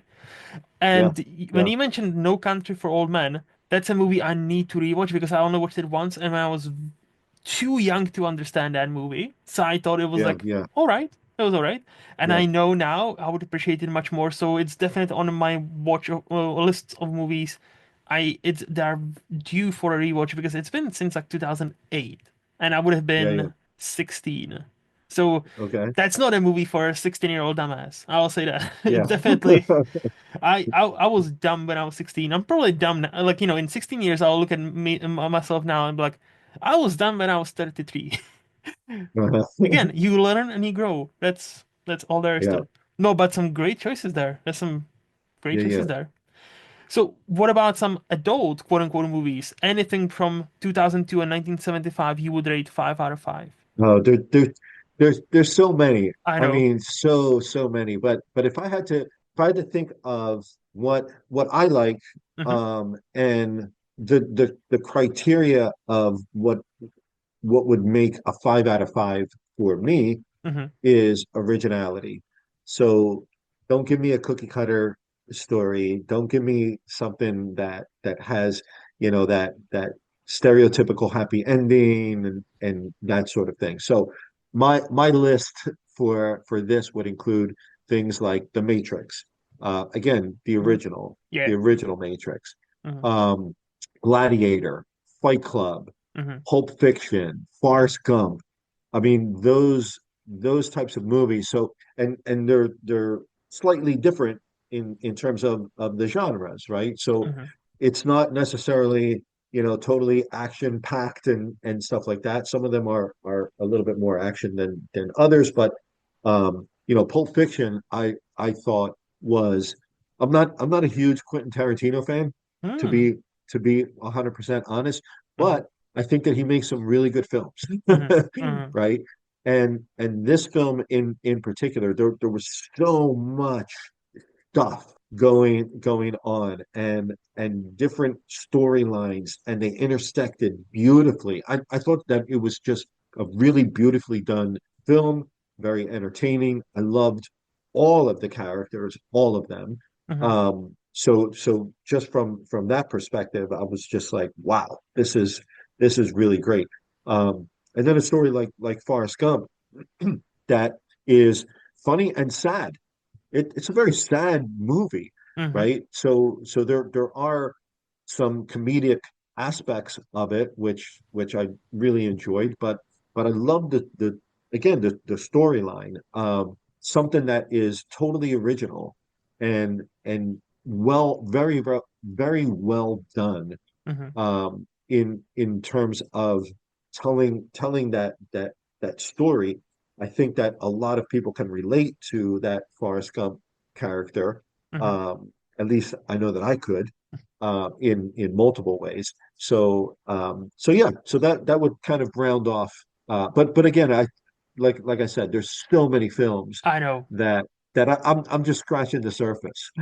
No, especially in that time span, there's obviously because it covers what, 27 years. So yeah, Right, it's so many great movies. And yeah, right, like you've mentioned all the great ones like Gladiator, Pulp Fiction, Matrix, Forrest Gump. yeah, Yeah, like I'm not as high on, for example, on Forrest Gump, I'm not as high as many others are on that movie, but I still like it. I'm yeah, not gonna say it's a bad movie. No, I still like it. I'm not as high on it, like, I'm not loving it as many others do. hmm, So something with me, which is fine. It just yeah, didn't, yeah, but like Matrix, like talk about like influencing genre, like Pulp Fiction, like Quentin Tarantino influencing. There is a reason why after '94 there are many Pulp Fiction like movies, right, that try to recreate that, they try right, to copy that magic. And yeah, for most parts, they were bit successful. Some of them were successful, but most kind of failed because yeah, you know, I also don't. I really like Tarantino. I aspire to be like him in a cinephile sense because that dude, every time you speak to somebody in Hollywood or listen to an interview about people in Hollywood about cinephiles, like who are actually proper cinephiles, they always mention two names. Martin Scorsese and Quentin Tarantino, as far as like who's mhm, seen the most movies and who actually has the movie knowledge that will tell yeah, you, hey, have you seen this random movie from Japan from 1962? Oh, you haven't? It's a masterpiece. You need to watch it. And yeah, those two apparently are such a like deep wealth, like wisdom of like knowledge of like cinema, and I respect him on that level alone. I'm not as big of a fan as many others are, kind of in what you said about Quentin, mhm, but it's fine. Like every time I hear him talk about movies, I'm like, yeah, the dude is just living his best life. yeah, yeah, So yeah, yeah. that's no, that's awesome. What about some Mhm. quote unquote oldies? What is the last old movie you would rate 5 out of 5? Anything 74 and older? Um, First and foremost on that list, being from Philadelphia, I cannot ignore Rocky. Of course, Um, of course. so so Rocky is one of my all-time favorite films. Hmm. I saw that as a little kid, um, and I remember running home and shadow boxing the whole way home. Uh, my uncle took me to see that movie. Hmm. But aside from the Homer aspect of mentioning Rocky, Godfather. Oh I yeah. mean, you cannot go wrong with Godfather. Actually, even Godfather 2 was really a great Hmm. film. Hmm. Um, and one of my all-time favorite movies, one of the first movies that I saw of Clint Eastwood was Dirty Harry, Oh nice. the original Dirty Yeah, Harry. yeah, yeah. And I just loved that film. And again, I saw that as a little kid, but I just I loved I'm sorry, Clint Eastwood. Hmm. I just liked his look, the way that he delivered lines, and this is even from a very young age. I was just like, wow, this guy scares the shit out of me, and Yeah. I love that. Hmm. So Dirty Harry is definitely up there on my list in terms of the oldies. So for you, you grew up on Clint Eastwood.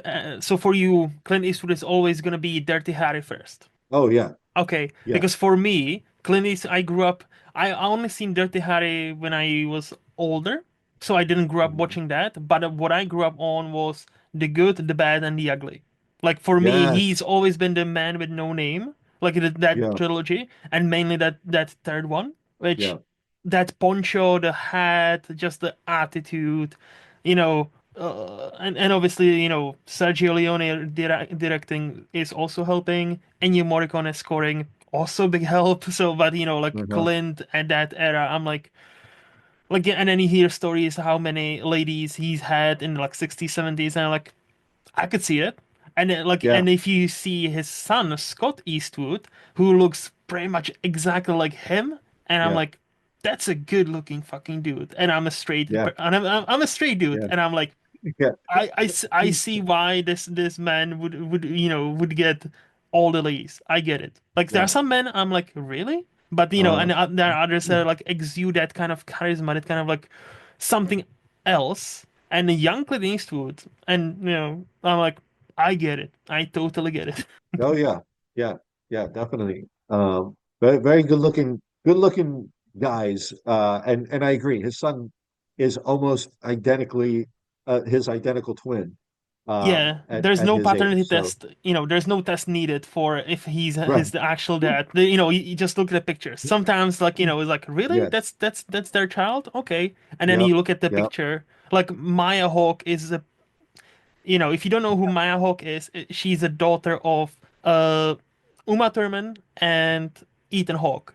And Ethan Hawke. Right. you can see both of both of her parents in her. Like it's Yeah. insane how she genuinely is a blend of those two, and I'm like, that's scary.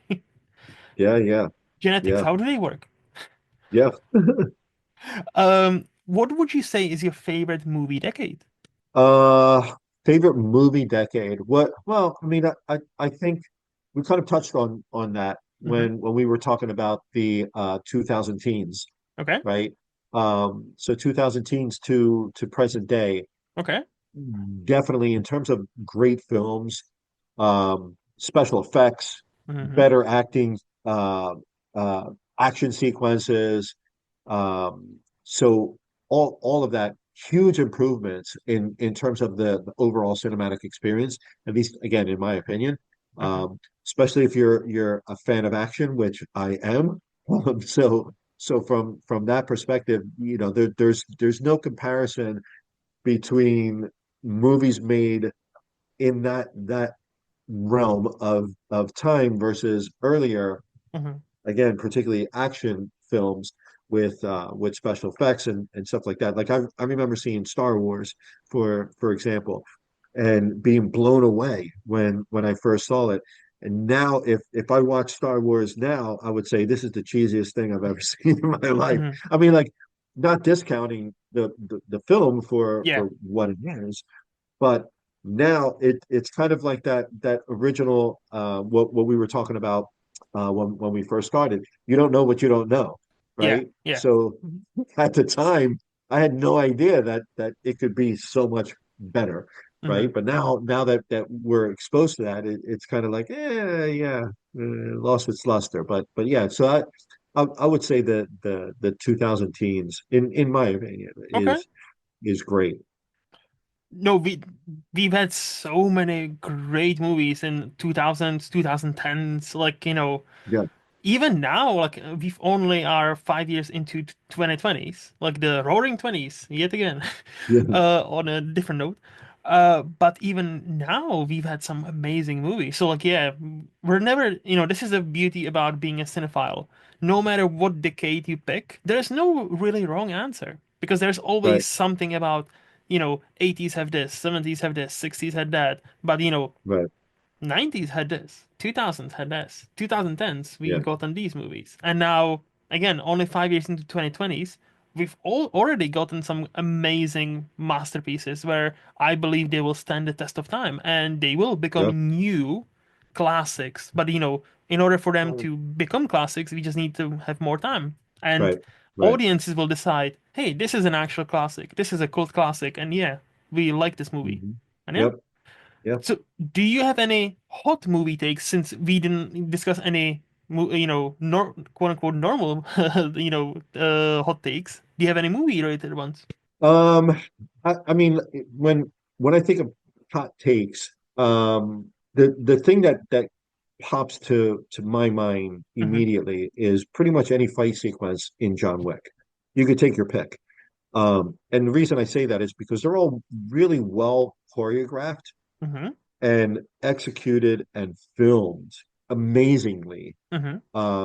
Just from a cinematic perspective, so from a filming perspective, and this is coming from somebody who we've just done our last three projects have been action Hmm.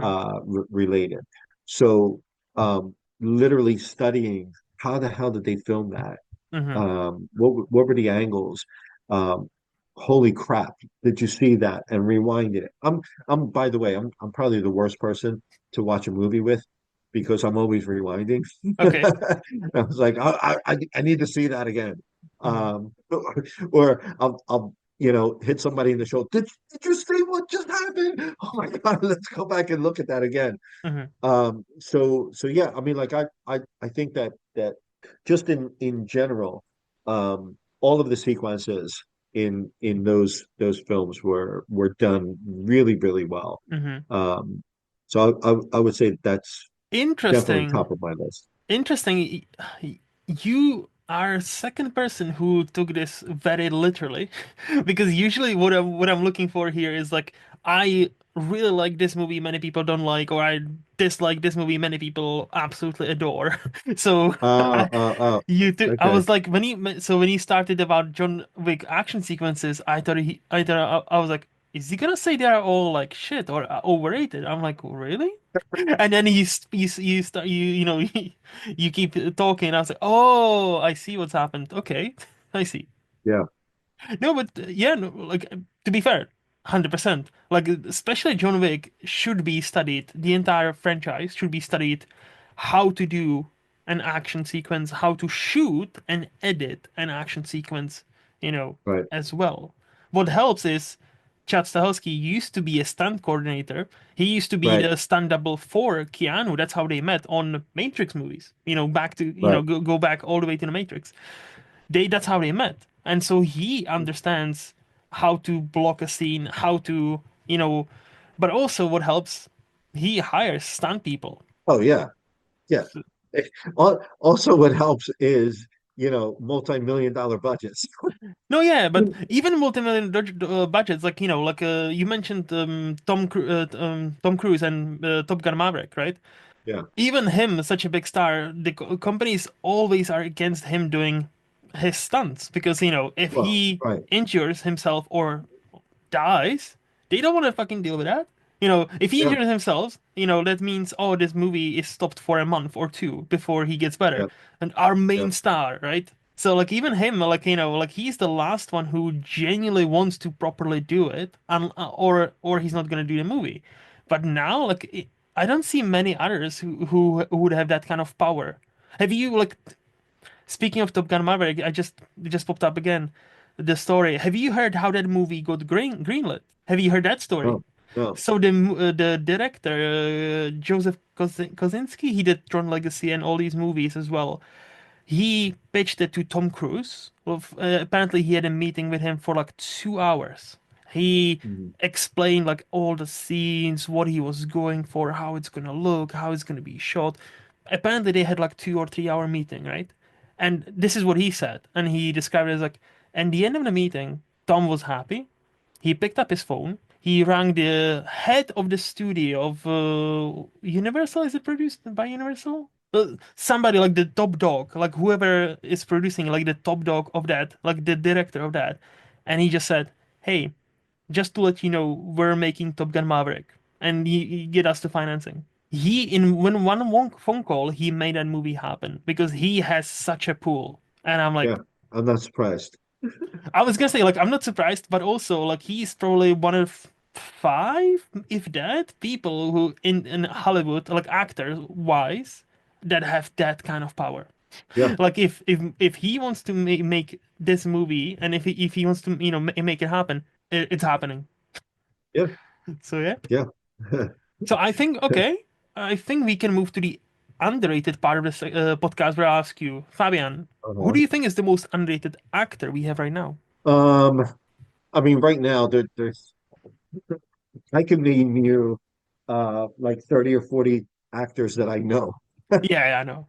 personally, but Yeah. aside from that, Hmm. I some actors that come to mind for me are Sam Rockwell, for Mm. example. Hmm. Um, I just think that at least the films that I've seen him in, he's played such good characters that I forget that it's Sam Rockwell. Hmm. So and that's kind of like that's my measuring stick.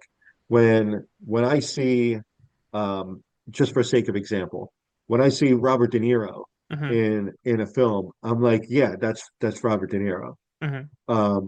But when I see some actors like Brad Pitt, for example, excuse me, in some of the films that he's done, I forget that I'm watching Brad Pitt. Hmm. I'm watching this character. I feel like Sam Rockwell is in that category. Another person might be Gary Oldman for the same types of Hmm. reasons. And then maybe a surprise uh, person in the whole quote unquote underrated category for me, anyways, would be Edward Norton. Oh.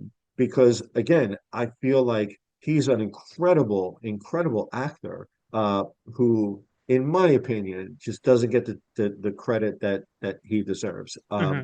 He just transforms himself into every role that he plays extremely well. He's one of those people that I would classify when I'm watching him, I forget that it's Ed Norton, Hmm. um, and I'm fully entrenched in the character that he's playing. Hmm.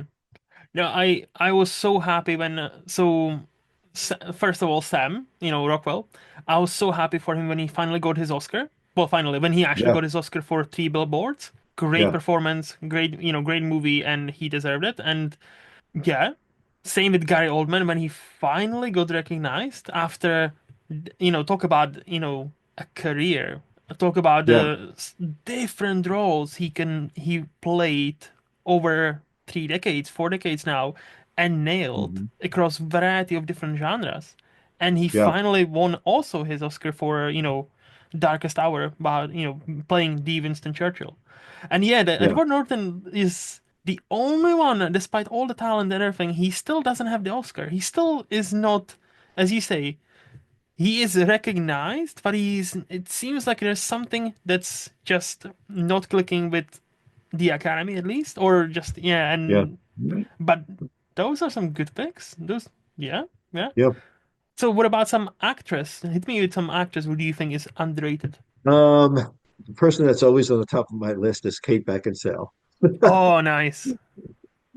Just because, well, first and foremost, I think that she's gorgeous. Hmm. But besides that, um, I just feel like she is, especially in Underworld. I'm a huge fan of Underworld. Hmm. Um, she has so much presence when she's on the screen. Your attention is 100% on her. Yeah. She just demands that type of attention, and she has that presence. Not to mention the fact that she's an amazing actor. Um, so again, for all the reasons that we just spoke about with the male actors, I believe that she brings that. Um, Another person that comes to mind, Marissa Tomei. Um, Although she did win an Oscar for My Hmm. Cousin Vinny, even though it's kind of contested in some way or some realms, um, I also believe that she's somebody that is, let's say, underappreciated Hmm. as an actor. Glenn Close is another person that comes to mind. Um, I think that she's been nominated Eight a times. bunch of times, but never has N- won Correct. an Oscar. Um, and then the last person on my list might seem a little out there, but I would say that Cher, the singer. Oh, okay. And the reason I say that is because I thought she was amazing in Moonstruck. Hmm. Hmm. I mean, she nailed that role. And she's not a New Yorker. I I know that she's not a New Yorker, Hmm. but she nailed that role. Did an amazing job, and I was just like, "Holy shit, that's Cher!" Yep. Like she's not she's not a quote unquote actor. Yes. She's a Singer. singer, Yes. right? So just for that reason alone, because how many how many singers out there have been in movies and you're Hmm. like, Jesus Christ, stick to singing, please. Like, you know, acting is not your thing. Hmm. or vice versa, like an actor that tries to sing Yeah. and stuff like that. It's just like stick to what you know, stick Hmm. to what you're good at. Hmm. But she kind of transcended that, and I appreciated it, and I thought that she was great. But Yeah. yeah, Yeah. that would be kind of my list for Okay. actresses. I appreciate like the variety on that list because yeah, so like Kate Beckinsale. So first of all, I don't think anybody will, push back on how beautiful she is. And I think to her, she's probably one of those that she was so beautiful, especially like, early 2000s. Well, she's still great now, but like, I'm not saying nothing. But I think she's one of those like that was almost to her detriment where she was then typecast as one role and didn't like she was supposed to be the next big thing and I never seemed to have happened for her. But I would yeah, Underworld, I also have a soft spot for that franchise, even though some of the later movies are really not great. Yeah, yeah. But if you would want to see her act, I've only seen this movie once, but I remember I thought she was great in it. There's a movie called The Nothing But the Truth from Mhm. 2008, and Kate Beckinsale was great in that. So if you want to see her actually act, if I remember correctly, that I was like, damn, okay, okay. No, yeah, you mentioned Glenn Close, but oh yeah, Marissa Tomei, yes, Marissa Tomei. The best thing that happened about the whole Moonlight Emma Stone scenario, Moonlight La La Land not winning and Moonlight winning the Oscar, how they, like, no, no, no, that was not supposed to happen, was that the people who said Marissa Tomei won an Oscar by accident is now debunked completely. Because, Okay. there, I know what you mean when, you know, that Oscar is being detested. I think now we know for certain she won fair and square. She was supposed to win. If they made a Yeah, mistake, they would have been like, no, no, no, guys, we fucked up. That was not supposed to happen. yeah, So, and Marissa Tomei is great. Also, like, yeah, Before the Devil Knows You're Dead, she was great in that movie. Like, yeah, and it's weird to see Aunt May hot, yeah. but but she's great in the Spider-Man movies. So yeah, She was amazing. Yeah, yeah, and even in the movie The Wrestler, I thought mm, she played a great role. yep, The the movie itself was like, I could take it or leave it, hmm, but she played an amazing role. yes, In that even Mickey Rourke. I mean, like I'm I could take him or leave him, but he played a very interesting character as well. yes, But yeah, I mean Marissa Tomei to me is kind of like I I would I would expect her to be at a much higher level hmm, than where she is, yes. given her talent. No, 100%. And I honestly like My Cousin Vinny is a great movie. It's a funny movie, and she is like you will remember her from that movie. So in that sense, I actually totally understand the Oscar because the only thing, and if you have not seen her ever, and then you see her in that movie and then you see her in a different movie, she acts like a totally different person. So I totally get it. Like she's so likable and so in your face, so New Yorker. It's Yeah, so great. yeah, And yeah, Glenn Close, she's such a phenomenal actress, but she's had a toughest time at the Oscars where she's like, yeah. am I winning this year? No. Okay, never mind. Maybe No, next year. There was a year where she was nominated twice, once for leading, once for supporting, and she lost both. And I was like, yeah, why do they hate her so much? Like, yeah, I genuinely hope she will get there one day, and I think she will because like her talent is undisputed. She's kind of almost like Meryl Streep in a way, except yeah. Meryl's won like Right, 3 Oscars now, and right, right, Glenn, and she to be fair, she won three, but she's lost like 22 times. Whereas right, Glenn unfortunately lost 8 times only, quote unquote, but she's never won one. So right. but I think she will get there one day. And your last big share. Oh yeah, share. Yeah, like Moonstruck. I remember thinking, damn, Cher can act. Respect. Right. Moonstruck it's a great role, and I think to Yeah. this day, many people would argue it's still her best role. Oh, So yeah. Without a doubt. I mean, yes, like, um, you know, I call her underrated because, and my thought is that after she did Moonstruck, she wasn't really doing much in the acting realm hmm, per se. So she went back to her day job, which is hmm, singing. So she didn't really develop that craft as an actor. Hmm. And then the later stuff that she did, I'm not a huge fan of, Hmm. because she basically played herself, right, Yeah. in those roles. But Moonstruck to me was a great film. Hmm. Um, great characters. Nicolas Cage even, to be honest, which I'm not a huge fan of Nicolas Cage, but thought that he played an amazing role Hmm. in that film. Um, just yeah, No, yeah, that's that that's that's kind of why she would make my list. yeah, no, I 100% agree. And to your point about her just playing herself now, yes, but also if when your name is so synonymous with being a this giant worldwide sensation, where no Yeah, matter where you live, if you say Cher, you know yeah, exactly who that person is. Yeah, I mean, I get it. Like, she's kind of earned being like, "Hey, I'm Cher. Who the fuck are you?" yeah, Like, yeah. like I'm gonna be in your Hey, movie as Cher. you know what? I always say I respect anybody that has one name and Yep. everybody knows who they are. So Beyonce, Cher, Cher. Elvis, Beyonce, Yeah. Prince, Yep. Hmm. it well, anybody that you can think of with one name and you know exactly who they are, I respect that. Yeah, there's definitely something about that where it's just like the one name, like Zendaya. Like now, like Yeah. Zendaya's gonna be shaping up to be the next like big thing in Hollywood, and I think she will because she knows how to act. If you've seen Euphoria, like she Mhm. is awesome in that show, and she's awesome in the Dune movies. So no, and Challengers and all that. No, she is.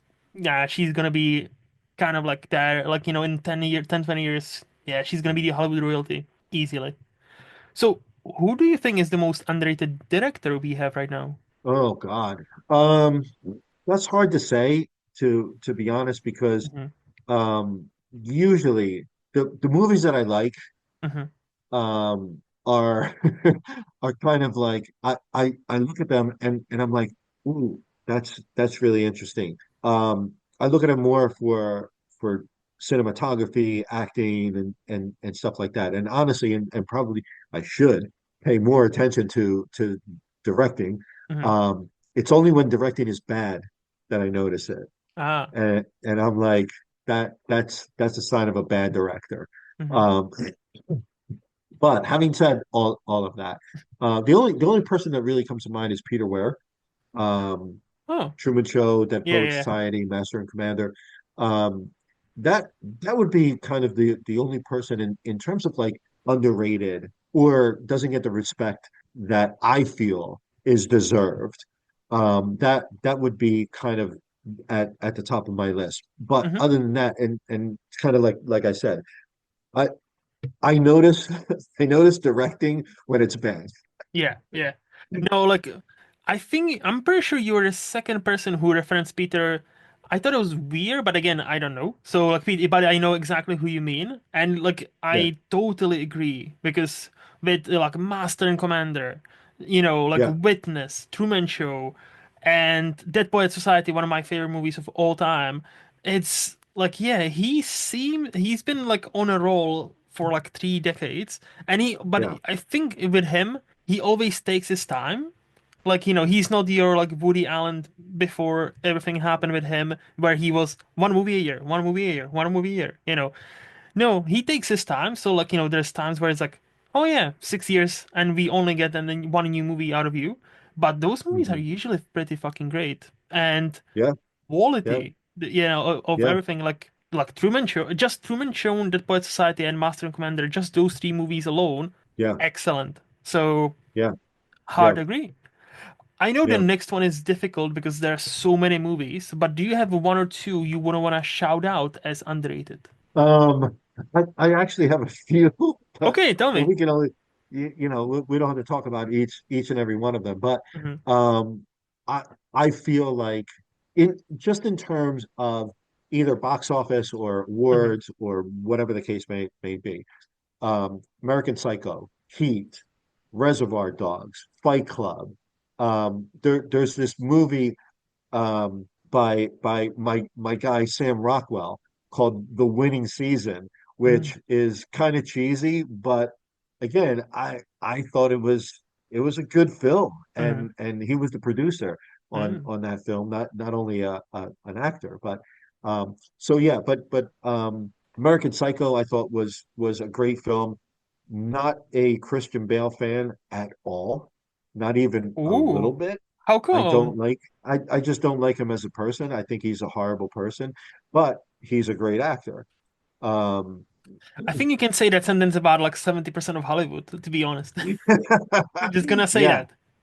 yeah, exactly. And then Heat and Reservoir Dogs again, kind of top of my list. Uh, Robert De Niro and Al Pacino in Heat. Just that one scene of them in the diner or the Hmm. coffee shop or whatever is amazing, and just I don't feel it's gotten the respect that it deserves. And Quentin Tarantino, of course, in Reservoir Dogs. Yeah. Um, and then lastly, Fight Club, like I mentioned with Ed Norton. Hmm. Just a great film, very original. It was crazy how they thought that up, and everything about it was kind of like, holy shit Hmm. at the end of the movie. I had that holy shit moment like I did when I was watching The Sixth Sense. Hmm. Um, Hmm. I love having those moments, and that to me triggers that was a really good, very well done and very good film. Yeah. I'm it's fascinating to talk to you about movies like this because like you mentioned like quite a few movies and I think maybe like two would be underrated like the rest like I don't think Heat is underrated. I think Heat inspired the entire genre like and influenced how action is made including like something like Dark Knight including something as big as that and you but yeah but Reservoir Dogs Reservoir I think you were actually right and I've always said this I think it's slightly better than Pulp Fiction in my books at least but I need to rewatch Pulp Fiction but I remember Yeah, watching Pulp Fiction for the first time and Reservoir Dogs I watched the Pulp Fiction first and I thought oh it was good I liked it I didn't love it as everybody else but I need again there was 16-year-old me but even yeah, 16-year-old or 17-year-old me, when I watched Reservoir Dogs for the first time, I was like, okay, this is fucking excellent. Like that, yeah. his feature debut, like Tarantino's debut, I was like, damn, and that stuck with me for a while. And even to this day, Mhm. like I still haven't rewatched it, but I remember many scenes from that movie, and I'm like, wow, how come people like I understand why Pulp Fiction was such an influential movie, but I'm like, but Reservoir Dogs though, like like if people are Yeah. I think like I do agree with you, they're sleeping on that movie, like because again, he made such a juggernaut of the movie where it's like Mhm. all the way here, where his feature debut is also worth seeing. So I'm just putting it out there. Yeah, Yeah, yeah, I. yeah. I mean, and I Uh-huh. guess it depends on how you define underrated, right? Because I would agree with you. He isn't necessarily quote unquote underrated from a popularity Mhm. standpoint, Mhm. um, but it's underrated in terms of the lack of awards. Ah, I see. Um, I in see. in terms of the lack of awards that they got. Mhm. Um, other films that come to mind are Shawshank Redemption, for example. Mhm. Even the Terminator, the first one, the Oh yeah. first Terminator, because again, great story, original, no awards whatsoever. Mhm. Forget all the sequels Yeah. to the Terminator, but the first one. Mhm. So yeah, I mean it really kind of depends and everybody has their own definition Yeah. of Yeah. underrated, right? But those would kind of top my list, so Hmm. to speak, No, no, no. of That's a some of fair the movies. point. That's a fair point. If you speak like awards wise, yeah, no, all Yeah, of these movies got a bit shafted. Like like famously, Pulp Fiction, Shawshank, Forrest Gump. Forrest Gump was the movie that won it all in the year where we had Pulp Fiction, Shawshank right. Redemption, Forrest Gump, and there was one other movie that was pretty big at the time, and it's still great. And I'm like, how did Shawshank not just walk all over the competition? I don't Right. understand it, but okay. Yeah. it Like it also it also bombed in the box office. it bombed them hugely. That was Yeah, such a bomb. Yeah, that's one of the. and Yeah, I I can't even imagine. That's such a great movie. it just tells you There's that so box much. office is not all. It's just, Right. like sometimes box office is not because many times it's, oh yeah, critics hate this movie, but box office people love it. So that's why the movie is Yeah. successful, right? But then you Yeah. have a movie like this where totally bombed, and now Yeah. it's one of the most beloved, and it's still the number one rated movie on IMDb to Yeah. this day. Yeah. Yeah. So Great film. it's Great film. awesome movie. It's awesome. Yeah. I know you've mentioned you don't watch much of a TV or TV Yeah. like shows anymore, so you probably don't have an underrated TV show you want to shout out. Am I correct? I I have I, I I couldn't even begin to tell you. And it's funny because sometimes some of my actor friends will mention, Hmm. a TV show, and I'm just like, never heard of it. No, that's So it's all good. no, I don't really, I really have no idea of TV shows. So my apologies there. That all good, sir. Now, like again, you're making movies, you have a full-time job, and you're watching movies. So like you're busy enough, and you're waking 3:30 in the morning to go to the gym. Okay, so you're busy enough. I understand. You don't have time to watch TV. Totally Right. understandable. So Fabian, this was a blast. Thank you so much for being here. I've asked you Yeah. all kinds of questions in the past 2 hours or so, and you've been gracious enough and kind enough to answer all of them. So thank you for that. Before Yeah. we say goodbye, do you have a question or two for me? Um, yeah, I mean, like I thought, first and foremost, I thought this was a great conversation. Oh, thank you. And it wasn't just a one-way conversation. You gave me quite a few of your thoughts Oh, as well. So mhm. you actually inadvertently answered a lot of questions that I would have for you. So I feel like I've gotten to know you just as well, I hope which so. is very nice. That's not usually the case with Hmm. a lot of interviews. Hmm. They're usually just one way. Yeah. So I enjoyed that. I enjoyed the conversations about social things Hmm. when we talked about participation Yeah. trophies to filmmaking and actors, actresses, movies. I Hmm. mean, it's been a great conversation. So I don't necessarily have anything earning Hmm. to ask you other than just a general question Hmm. of how did you get into all of this, like this podcast stuff, Hmm. and what do you enjoy the most about it? Well, I got into it because I had an idea. Because I've always loved movies ever since I was like 6. I was sat in front of a TV and was fascinated with moving images. And I think like I that was always the path where I was supposed to go on. And the more obviously now because of the internet, I get to talk to many people, throughout the world about movies. And it kind of dawned on me that many times I could speak to a person like once a month about this movie and this movie and this movie tons of other podcasts I appear on, just talk about one movie or two movies here and there, right? But I don't get to know those people behind those ideas. I always just get that snippet of like 1 hour or half an hour or whatever, and I don't really know them. So I thought, Right, why couldn't I do something like where I just bring on anybody who is a movie fan? Really, you don't need to be a professional. I'm not a professional. This is not my yeah, job. I have not studied the movies. I just watched. Well, I'm continuing to watch fuck ton of them because I love movies, and I just so this show has always been about, hey, I want to talk to as many people from different kinds of world about movies and but not just movies. What makes you you, and how you consume movies, how you relate to movies, what movies, and that's why I'm trying to get the voice of each different person who might talk movies online for somebody who's like, hey, this person I follow on Letterboxd, or oh, I follow their writing on this website. but I don't know much about them. And there's going to be an episode of this podcast like, oh yeah, he's talked to this guy for 3 hours. Let's listen to it and see if I like any of them. So that was my idea behind this. Nice. That's awesome. And That's great.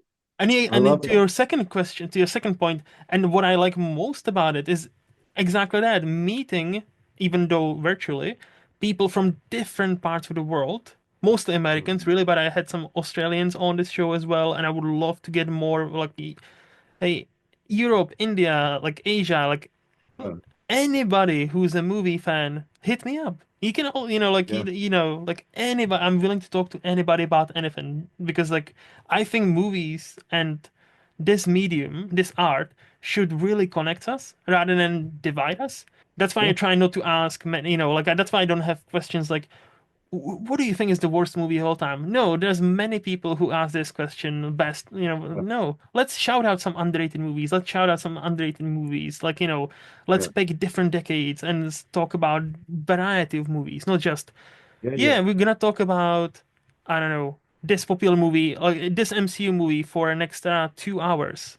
Because there's many podcasts about that and already, and they're great. They're probably great. I don't know. I don't listen to most of them, but yeah, many people cover them as they are, but I'm more interested in covering the person and why do they think the way they think, yeah, without trying to judge them or whatever. So like that was always the idea of, hey, let's talk like couple of friends as if we are in a bar, had a beer or two, and just chat movies and life. yeah.